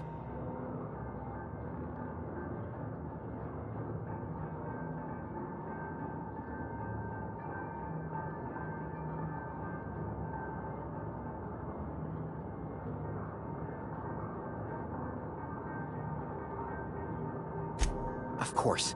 Do excuse me. I experience brief flashes of mania during which I am visited by the phantoms of my imagination. Chester D. Higgins. The D stands for definitely not insane. I use it as a reminder. Oh, Higgins has been many things over the years. Sprat Wrangler, Saltuna Critic, Aetherwave Personality, Chairman of the Board, Galactic Defender, Sisty Pig Tycoon. I've come a long way for someone who started off as a simple engineer right here in this plant. I specialized in automechanicals, drones, sentries, repaired them, maintained, upgraded, did it all from my old workroom just over in the next section. Look, I don't want to fall into any trouble with the mechanicals. If they wise up to our plans, they will come for us. With prodding irons. You know, you remind me of myself back when I was an intergalactic adventurer. I discovered a flaw. Their hostility levels were hardwired to maximum. There's no changing that, but you could rewrite their targeting protocol so they attack each other instead.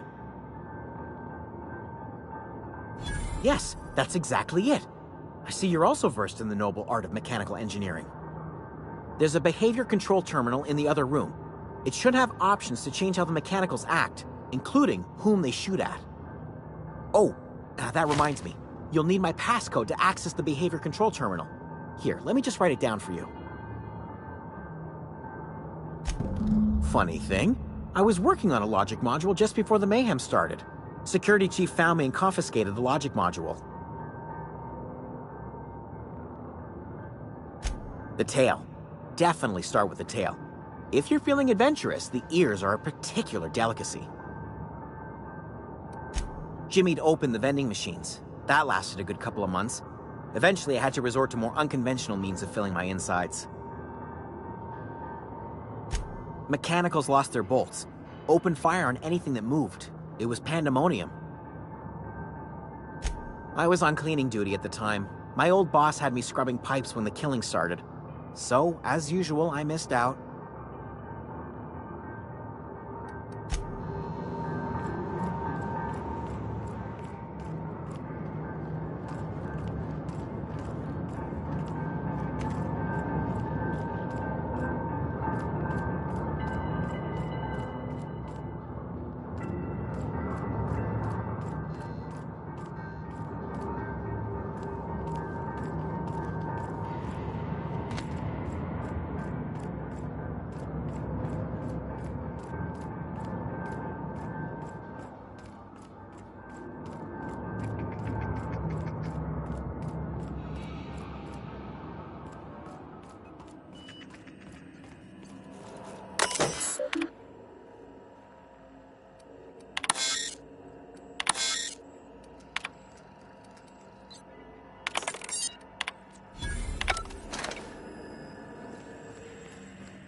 Something you need? He's just interested in fixing stuff. He always used to follow me around, asking me to explain what I was doing. Like a puppy, kinda.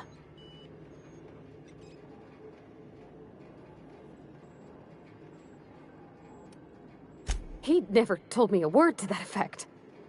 And since he didn't, I didn't have to say nothing about feeling different. And nothing had to get weird. If he wants to learn about engineering, we should help him get those data pads he wants. I'd like to do that for him.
Process. We did it!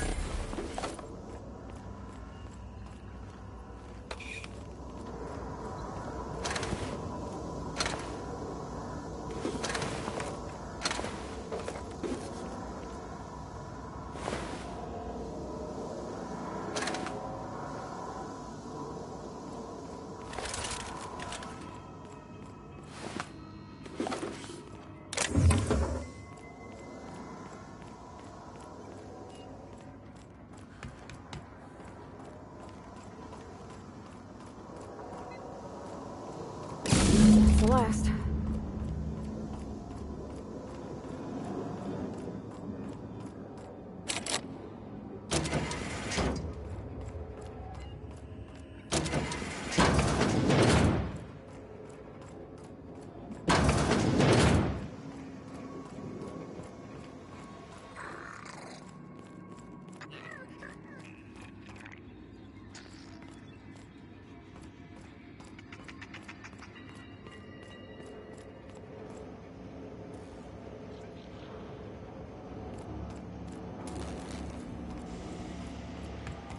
Once we do this, there's no going back. Excuse me, ma'am. Look, I know you want your power regulator and all, but I just gotta ask you, do you understand what you're about to do? I don't think you should cut off Edgewater's power. I think it would be cruel. I'm sorry. That just sort of came out all at once. Edgewater's hurting.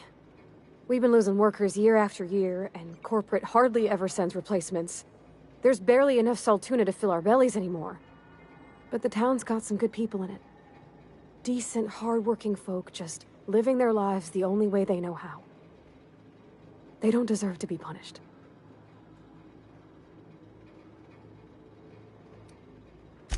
Well, that sure sounds like Mr. Thompson.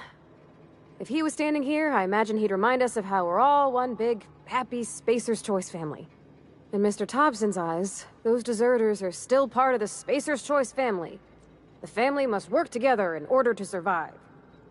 I hate to say it, but I think Mr. Thompson's got a point. Unless those deserters come back, Edgewater's as good as dead. Cutting off their power might be the only way. Sorry, I didn't mean to babble on like that. I felt like I had to say something. Really? I mean, wow. Thanks.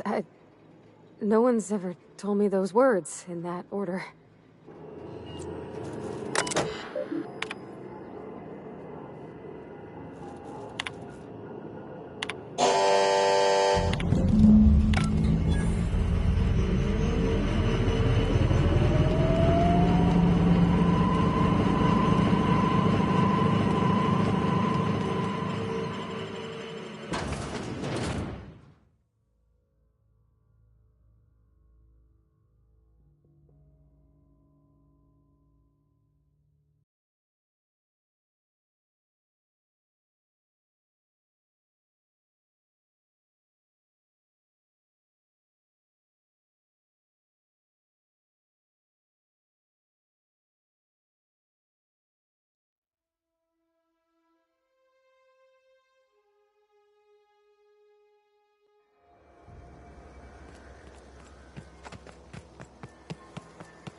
Marauders can't see us in the dark. Wild canids, on the other hand. We didn't always get along, but I'm glad to know she's safe. What happened, anyway? You pretty much did my job for me. Least I could do is pay you for your trouble. Let me know if I can do something for you.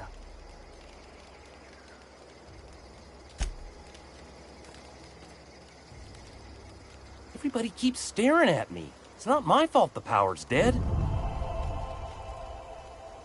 No kidding. Really? Well, which one? Look at that. Building a computing machine out of Spectrum potatoes, a primer. I'm just glad it survived all these years. 2 whole data pads? Be still my beating heart. Oh, almost forgot your payment.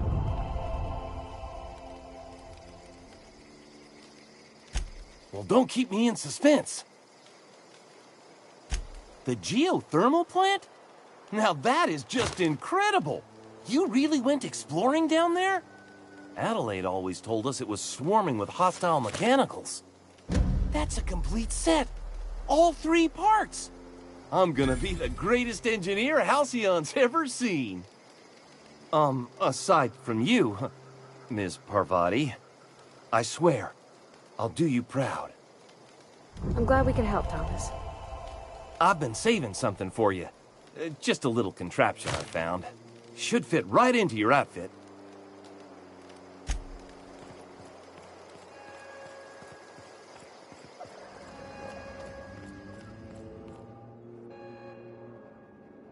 That's the thing about growing old. Your eyes start to fail. Elsewise, I would have seen you for the snake that you are, chopped you into pieces and roasted you on a spit. This is all you're doing. Cutting off my power, killing off my garden. Without refrigeration, my food will spoil, and my flock will starve. I want to ask you this in private, away from the eyes of my flock, so they do not see me lose my temper. Tell me, why did you do it? You want my flock wasting their lives in that cannery? Fine. Go and talk to them. Go talk to Grace and Thomas. Look them in the eye and tell them their life here is over, and the only thing left to do is go back to Edgewater. This is now your responsibility. And you tell Reed Thompson that I will never return to Edgewater. I would rather die among my flowers than live under his management. You offering to cross Reed off, huh? This some sort of twisted reparation for what you've done? Or you just looking for a chance to sow some chaos? Kill Reed if you must, or talk him into leaving if you can. He and I are not sharing the same four walls together.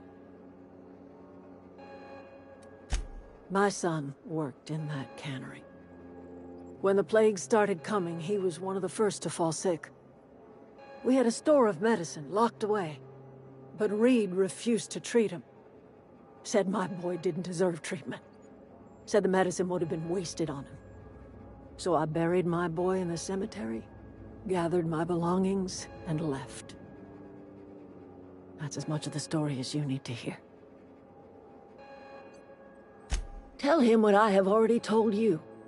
That I know the secret to bringing life back to the soil. The secret is human corpses. I've been grinding them up in my fertilizer for years. Marauder, worker, don't matter much to me. The human body is rich with nutrients. Edgewater's cemetery's got corpses aplenty, enough for a generation's worth of crops.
This is a fine day, friend.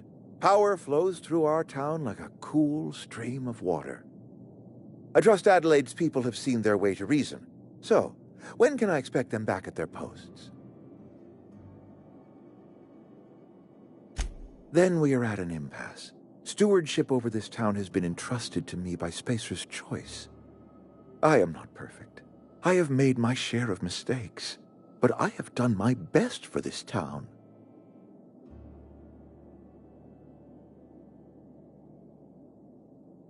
I am a Spacer's Choice man. My father was a Spacer's Choice man. Edgewater may not look like much to some buttoned-up freelancer, but it is my home.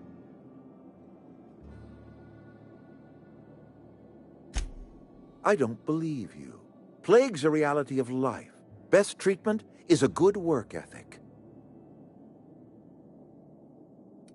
The very notion is just grotesque. A raw vegetable? Why don't you just ask me to go chew the bark off of a tree? We are a Spacer's Choice saltuna cannery. We eat saltuna here, and only saltuna.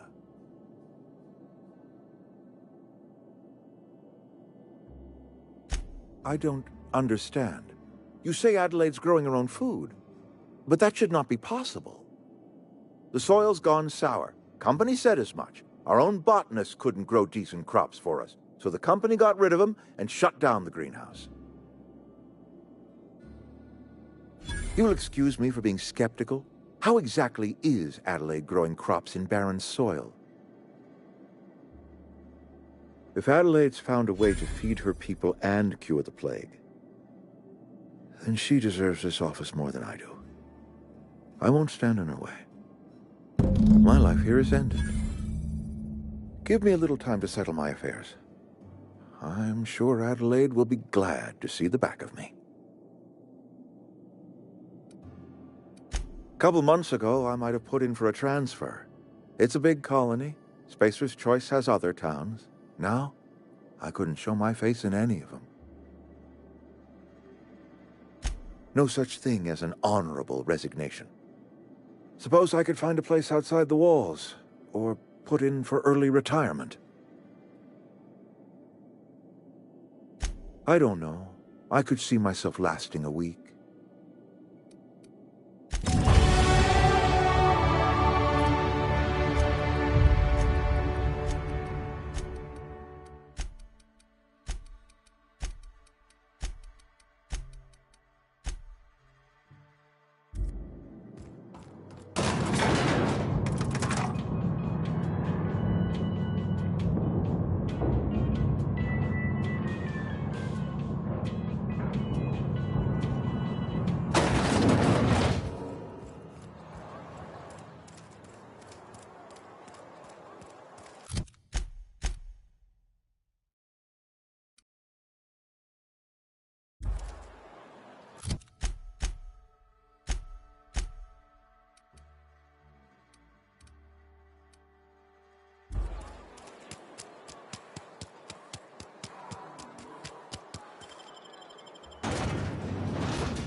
Look at that.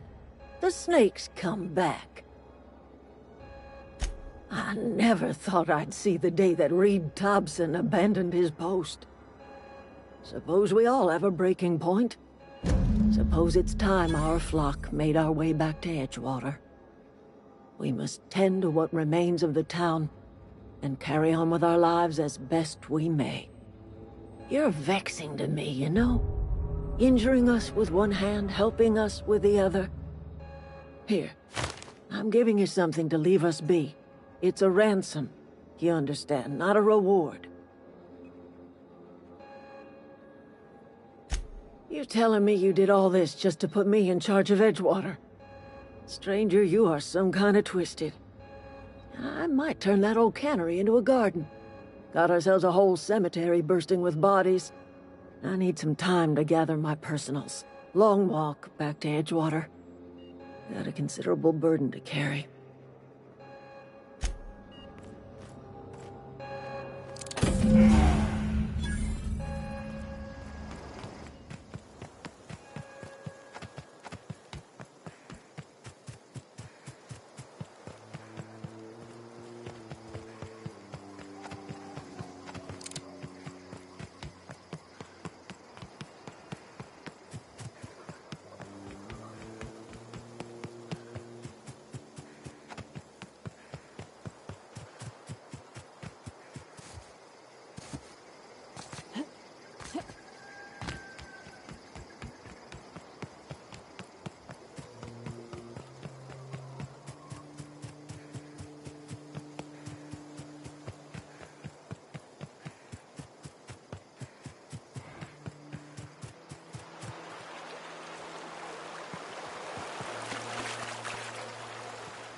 Is this your ship?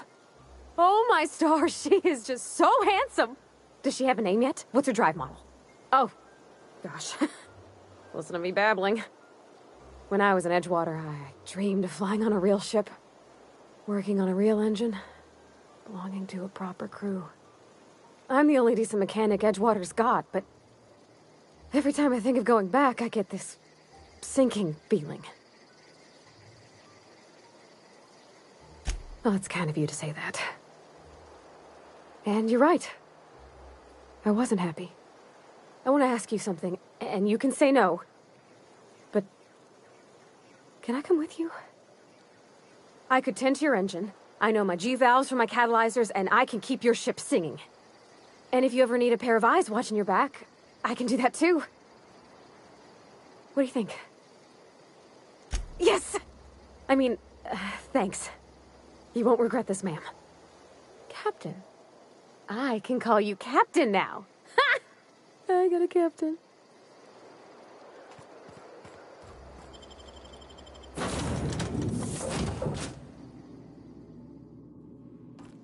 Well, I certainly am looking forward to flying on a ship named the Unreliable.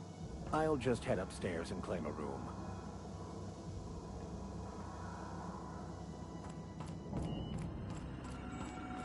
Captain, what can I do for you, Captain? Do you know how to install a power regulator? Outstanding, Captain. Your aptitude for engineering will prove invaluable in the event of another catastrophic engine failure. Our engine room is located behind you. Across the cargo bay, up the ladders.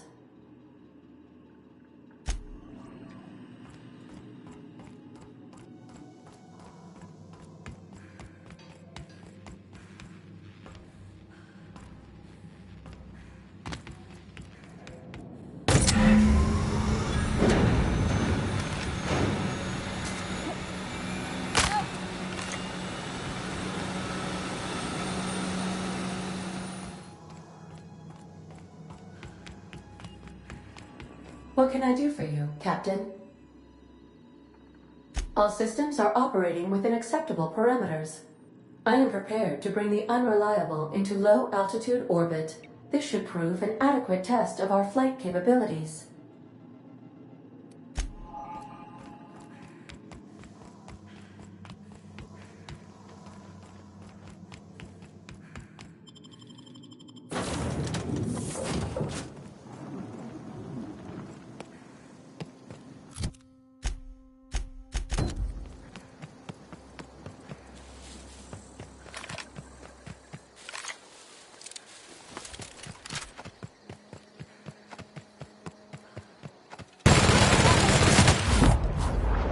Wow, not even a scratch.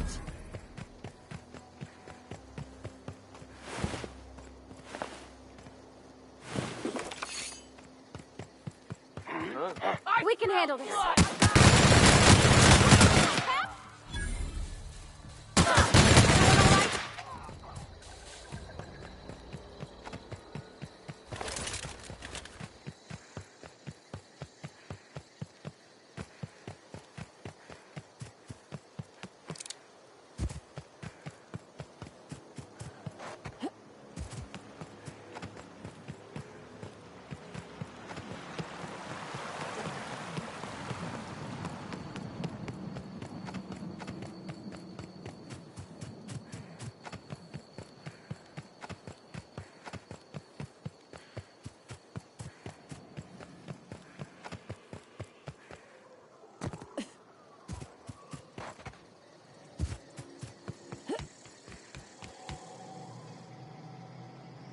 Never seen the Veil lit up like this before. Bang up work, soldier. You're a credit to your uniform. Oh, that reminds me. Gotta look into getting us a uniform. So this is it, then. The key to humanity's victory over the mechanical hordes.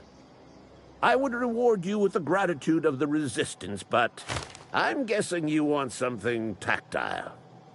So here's a couple bits for your trouble, and a little something to remember me by.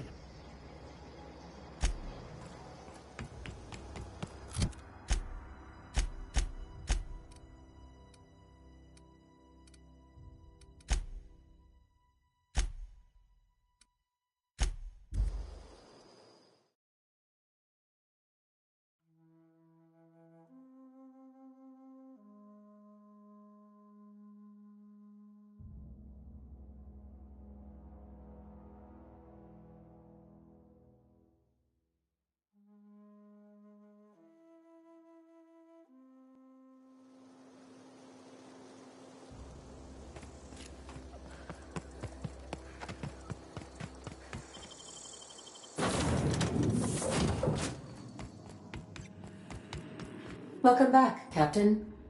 All systems are now operating within acceptable parameters. Shall I take our ship into orbit?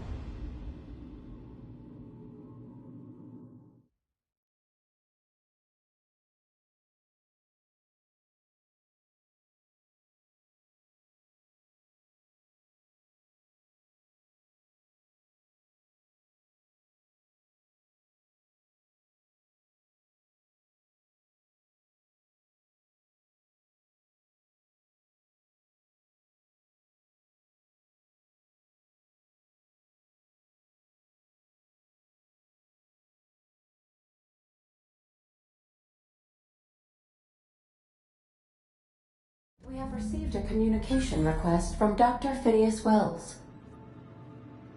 Aha, there you are. Hale and hearty, and captain of your own ship. I see you're putting the unreliable to good use. Shame about her former captain. Horrible way to die. How are you feeling, by the way? I lost track of you in that cave back there. Experiencing any, unnatural drippage? Perfectly normal side effect of thawing, I assure you.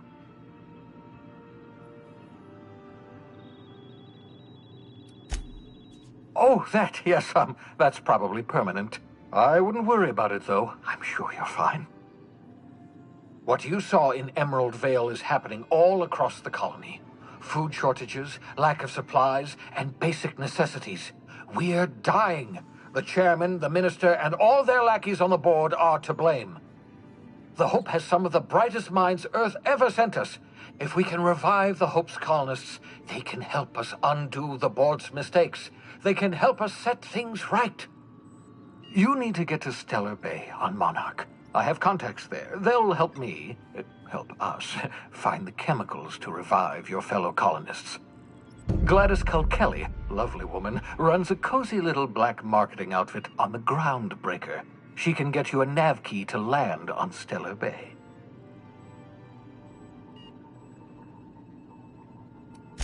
Strictly speaking, Monarch is a moon, terraformed badly, and almost completely lawless. You'll love it.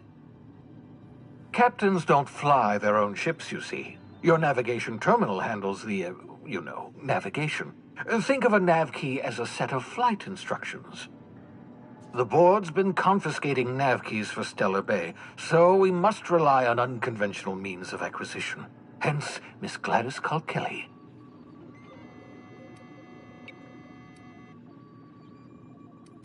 In theory, I suppose you could land your ship in Cascadia, and in theory, I suppose you might survive the experience.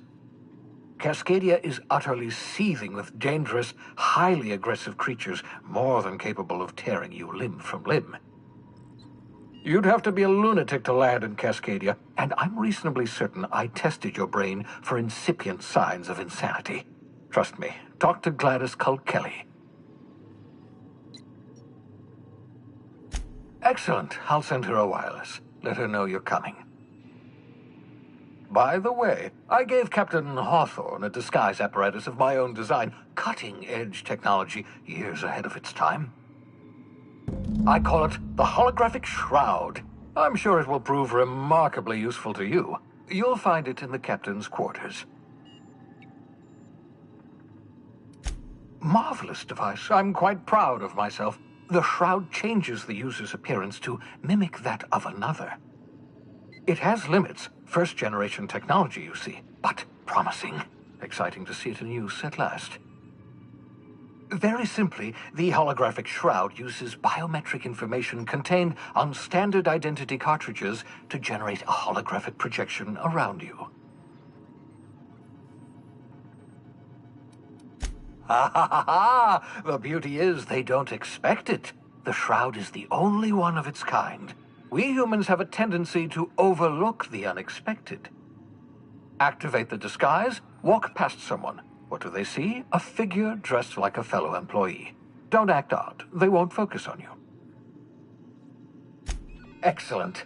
I'll contact you once you've found a way to get to Stellar Bay. If you have any questions, come see me in my lab. And remember, don't trust the board. They'll try to win you over with promises of wealth and power, but it's a lie. The board's only interested in filling their own pockets. If we don't put a stop to them, they're going to run this colony to the ground. Transmission ended. If you are ready to depart, please select a destination on your navigation terminal.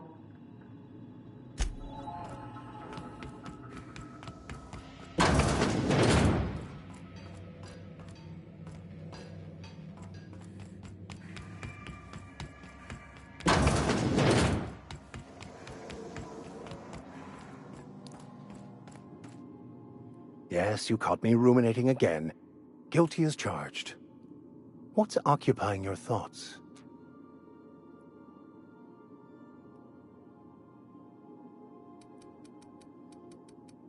Nothing too out of the ordinary. Just your run-of-the-mill vicar with a violently enthusiastic disposition? That's what my parents called it. I grew up in a pit of a town, much like Edgewater. I was destined to be a laborer like my parents, but I was infected early with a need to solve the equation. My passion didn't sit well with them.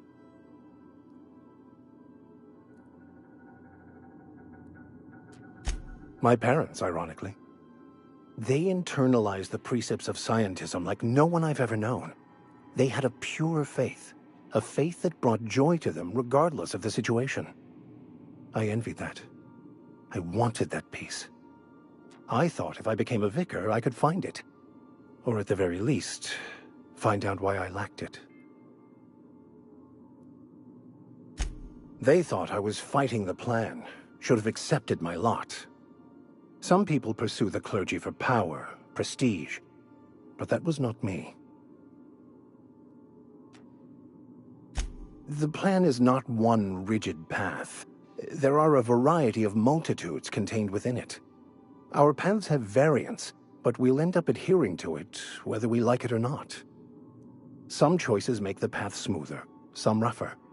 You can even go outside the lines, but the further outside you go, it's like an unbreakable elastic band. It will only stretch so far before it snaps back. The further it is stretched, the more violent the eventual correction. I have run headlong into too many walls in my pursuit of the truth. This book is my last hope, and you were my only hope of getting it translated. I honestly don't know what I'd do. This quest has consumed me for the better part of my life. I fear there's nothing else left to me. What about you? What's your story? And how did he do that? Well, you do seem different than every other colonist. Let's pretend for the moment I believe you. What are you going to do now? That seems a dangerous proposition. Why risk your life now that it's been returned to you? A commendable attitude. Bakonu, the author, had some interesting theories about man's perception of reality that I thought could be applied to our attempts to decipher the plan. Unfortunately, he was also one of the founders of the Philosophist school of thought, so the book is banned in this colony. Philosophism's a false religion that stands in contradiction to almost everything we know to be true. They believe all is chaos, in stark contrast to OSI's belief in the plan. But most of the philosophist perversion of Bakonu's thoughts came more than a century after his death. I've been thinking on that. There's a former infamous philosophist scholar who fled Terra 2 some years ago. He's an expert on Bakonu. He's also who told me of the journal's presence in Emerald Vale. If anyone in this colony could translate that book, it would be him.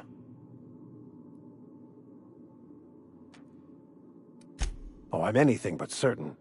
But it's all I've got at the moment. We should start on the Groundbreaker. It's where I'd go if I wanted to get off Terra 2. Great place to pick up a ride to Hephaestus, Scylla, even Monarch. All I need is access to a data cartridge from the security terminal. Their easily hackable system keeps a registry of all crew manifests for both arrivals and departures. Before I transferred to Edgewater, I had a wealth of time to develop certain, secular skills during my years serving a particular penitentiary flock. I meditated, led sermons, provided guidance to the inmates as needed, of course. I also played prison yard tossball and taught myself a bit about computronic security systems. I'll comb the last 6 months of departure manifests to track the Philosophist's off-world destination. Thank you, Captain. I find myself marveling at the complex simplicity of the Fibonacci spiral. I'm sure you know what that's like. Something vexing you, Captain?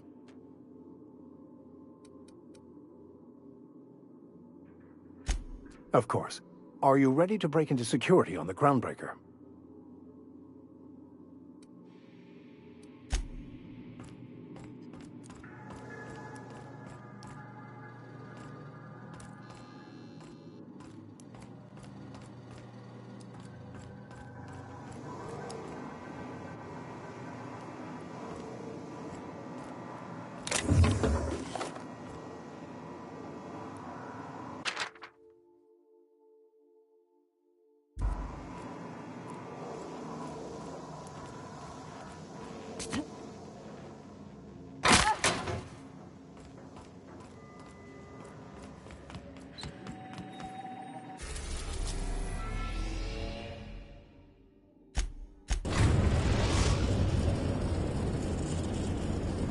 We've arrived at the Groundbreaker. Welcome back, Captain. How can I be of assistance? I have lots of minutes. Many minutes. Unlimited minutes, perhaps. Providing an adequate power source, I can function indefinitely.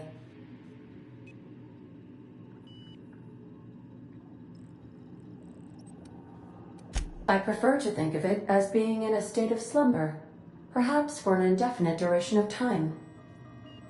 Do you think that is what it's like for the colonists on the Lost Hope? When I simulate myself in such a scenario, I do not find it to be desirable. I think my self-preservation protocols incline me to desire the alternative.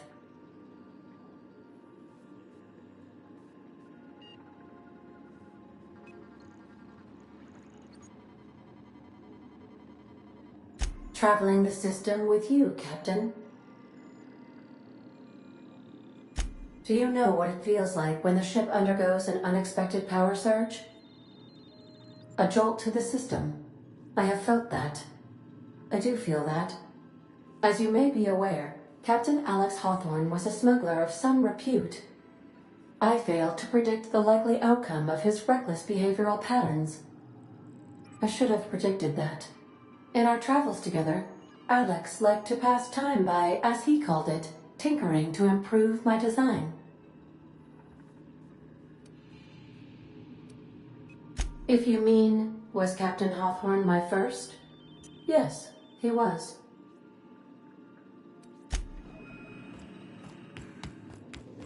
Can we chat? Hey, Captain. I heard that Groundbreaker's got a real good engineer. A lady named Junlei Tennyson?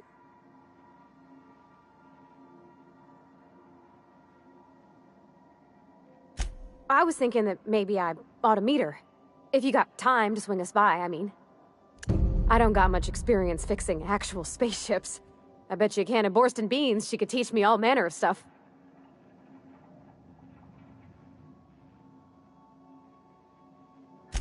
Thanks, Captain. I'll be sure to make it worth your time. Did you want to talk about something else?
Captain.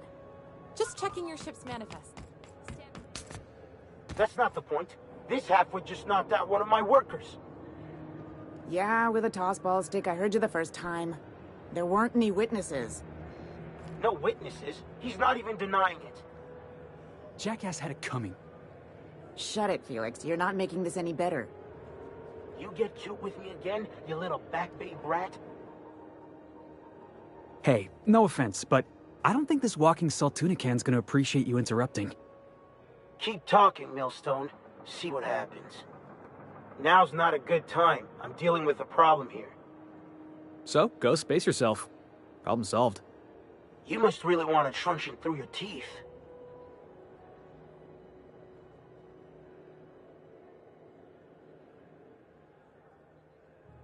Do what you want. I'm done here. Whatever you heard, it's all true. I had this foreman, right? Guy never liked me, always trying to get a rise out of me. But I keep my chin up, right? Be the bigger man, I tell myself. He's a Spacer's chosen man, though. So when the Chosen beat my Rangers the other night, my foreman comes swaggering up with his head full of boasting. Look, this was a long time coming. Guy thinks he can push me around because he's some sky-high foreman, and I'm just a back bay's dock worker. Well, former dock worker. Guess I just tendered my resignation. Enjoy my freedom. Scrounged together enough bits for a 0G. Other than that, can't say as I do. Hey, not for nothing, but I saw you wander out of that ship over there by the dock. Wouldn't happen to be yours, would it? Captain of the Unreliable.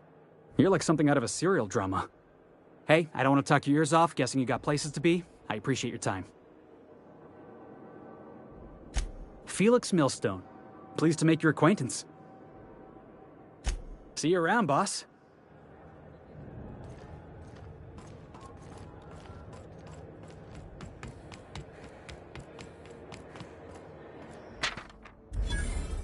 I wonder what that fella did to get the board so wild at him. Customs and inspection, right this way. Identification, please. Captain Hawthorne, you said. Let me apologize in advance. I'm about to ruin your day. According to your ship's record, you've been flagged by the board. Your ship will be impounded until such a time as they see fit to lift it. But we've hardly been out of Edgewater long enough to get in trouble. Well, isn't this wonderful? The captain's done something to get on the board's bad side. Now, hold on. This isn't the end of the world. Probably. You'll want to take it up with Udom Bedford, our board representative here on Groundbreaker. His office is located along the starboard wall of the promenade. Shines like a Byzantium commode. You can't miss it. Access to that information is above my pay grade, and I've turned down 3 promotions, so it stays that way. I shouldn't be mentioning it, but what the hell? This here, impounding your ship, it doesn't happen much. The board knows we don't take kindly to their interfering in our operations.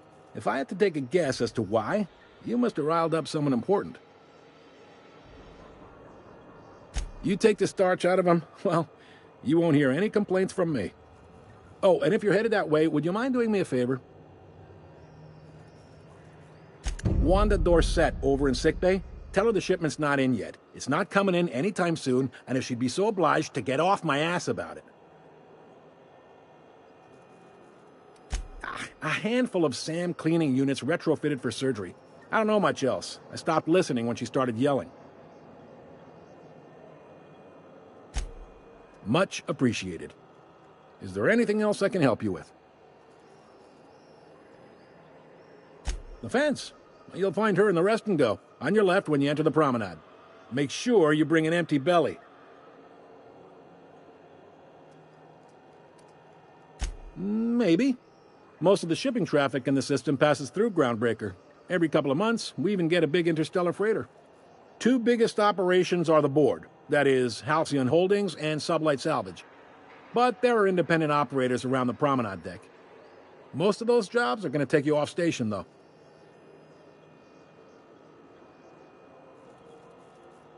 Commandant Sanita might have a couple of folks she needs killed. Bad folks, I mean. Not regular folks. She'll be at the security desk behind me. Chief Junlei might have an errand needs running. She's all tied up trying to fix our heat problem. You'll find her in engineering. No kidding? I'd love to get a look at this old girl's innards. I bet they're real twisty and weird. In a good way. If you're thinking to make a career here, don't waste your time. Full-time jobs on Groundbreaker tend to be inherited, or go to a fellow crew member's kid. Keep it in the family, you know. Are you pulling my leg? Goes like this. Back on Earth, before the crossing, the powers that be were selling off stakes in distant star systems they thought had potential. A bunch of companies decided to throw in together and form the Halcyon Holdings Corporation, then buy up the rights to this here colony. That group's what we now call the Board.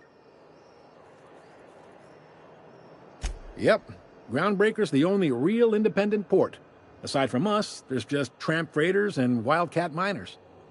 Seems like every year the Board's offices get bigger and their ships take up more of the landing base. Haven't seen nearly as many tramp crews this year.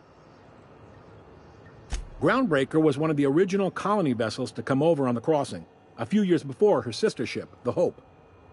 Once everybody'd been de-thawed and dropped dirt side, the original crew of the Groundbreaker decided they rather liked the spacefaring life. I guess that was the start of our independent spirit. Now, here we are.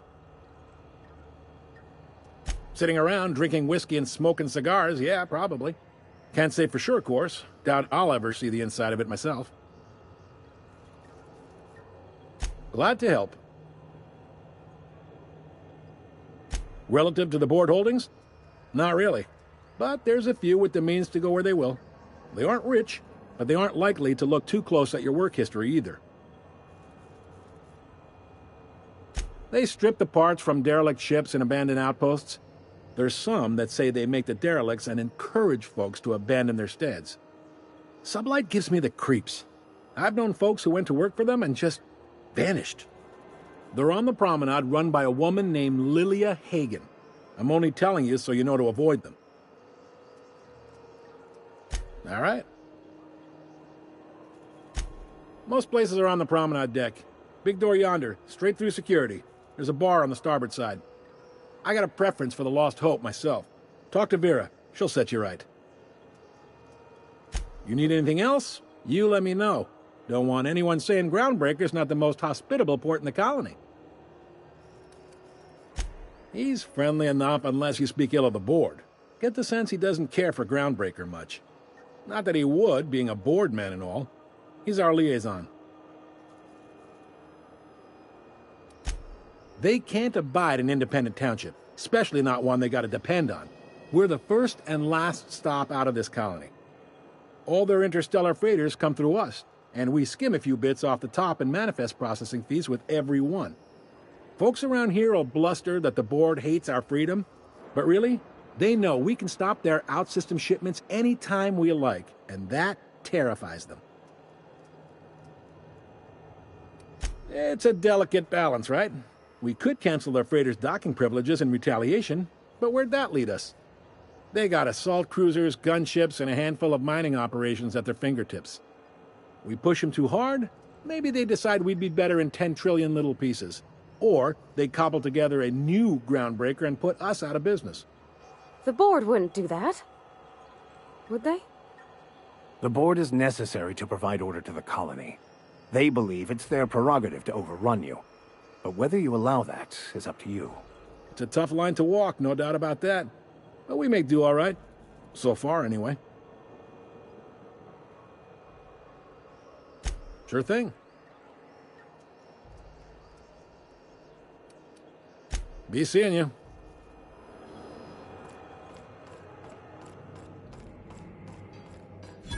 This is it. Security. I can check the departures registry to find out which crew the Scholar shipped in and out with. This is Halcyon News. We interrupt your regularly scheduled advertisement for the following story. The Board would like to remind spacers and other travelers that passage to Monarch is restricted for your protection. Somebody was trying to fix this up.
Try not to be distracted by the glare of the adverts. Lots of unsavory types about. Sorry about the heat. Chief Tennyson will get the radiators fixed soon. Of course, this heat sure makes a zero-G brew extra refreshing. It's an ale that's good for what ails you. Oh, and it's not the best choice, it's Spacer's choice. Taste the freedom. A lot of slogans to keep track of. Sometimes I forget.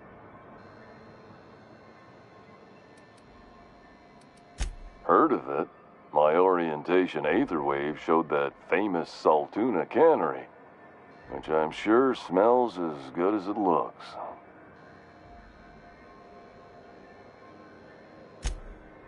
That's true. Yeah. I hope they're gonna be okay. That's a Spacer's Choice beer. Take what you have, polish it up, and make the best of it. So, what can I get you? Some soap? Everyone loves soap. Everyone will love you for using it, too. I'm bound to satisfy headgear-related inquiries. Please send any complaints to our Consumer Care Headwear Division. Oh, I'm having a stellar day. And not just because I'm legally obligated to say so. Almost as stellar as Spacer's Choice is affordable. I can see all of the top-quality merchandise in the Spacer's Choice catalog, which is available here at a reasonable price. Spacer's Choice regrets that we don't sell toothpaste at this time, but we're always working on delivering exciting new products to our customers. Sprat Wash, Mouthwash, and Mantafloss are among the exciting line of dental goods currently in development. Don't miss out on these deals. You'll find none like them on all of Groundbreaker, or anywhere in the Halcyon colony. Trouble sleeping? Try our Lunar Eclipse Mix. That's 2 handfuls of pep pills washed down with a hearty swig of 2-hour energy brew. The blast will send you through the stratosphere, and the crash will knock you out cold, guaranteed. Add an additional 10% to your purchase today, and the proceeds will be donated to Spacer Cares, our premier corporate welfare program. At Spacer's Choice, we care about your health and emotional well-being. That's why we put Martin through 6 years of vendor school, only to make him wear this hat.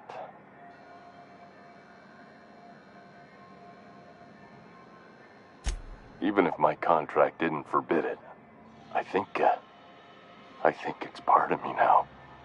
Now, are you ready to make Spacer's Choice Lunar Green Moonmouth lozenges a part of you? Lunar Green, the future is spearmint. You would never ask if you knew what it's like in here.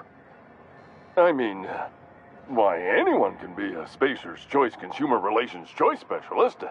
Just keep your nose clean and aim for the moon. Damn it. No slogan for that one. Look, this hat, my job, it may not seem like much to a brave space captain, but they're all that I have. If there are self-made purgatories, then we all have to live in them. Mine can be no worse than someone else's. Now, if we're done with the chit-chat, I hope you don't mind if I make the most of this short life and try to be the best moon person I can be. It's fine. I should be stronger than this. Thanks for taking an interest. Speaking of interest, can I interest you in some quality budget goods? At Spacer's Choice, we cut corners so you don't have to. Have a look.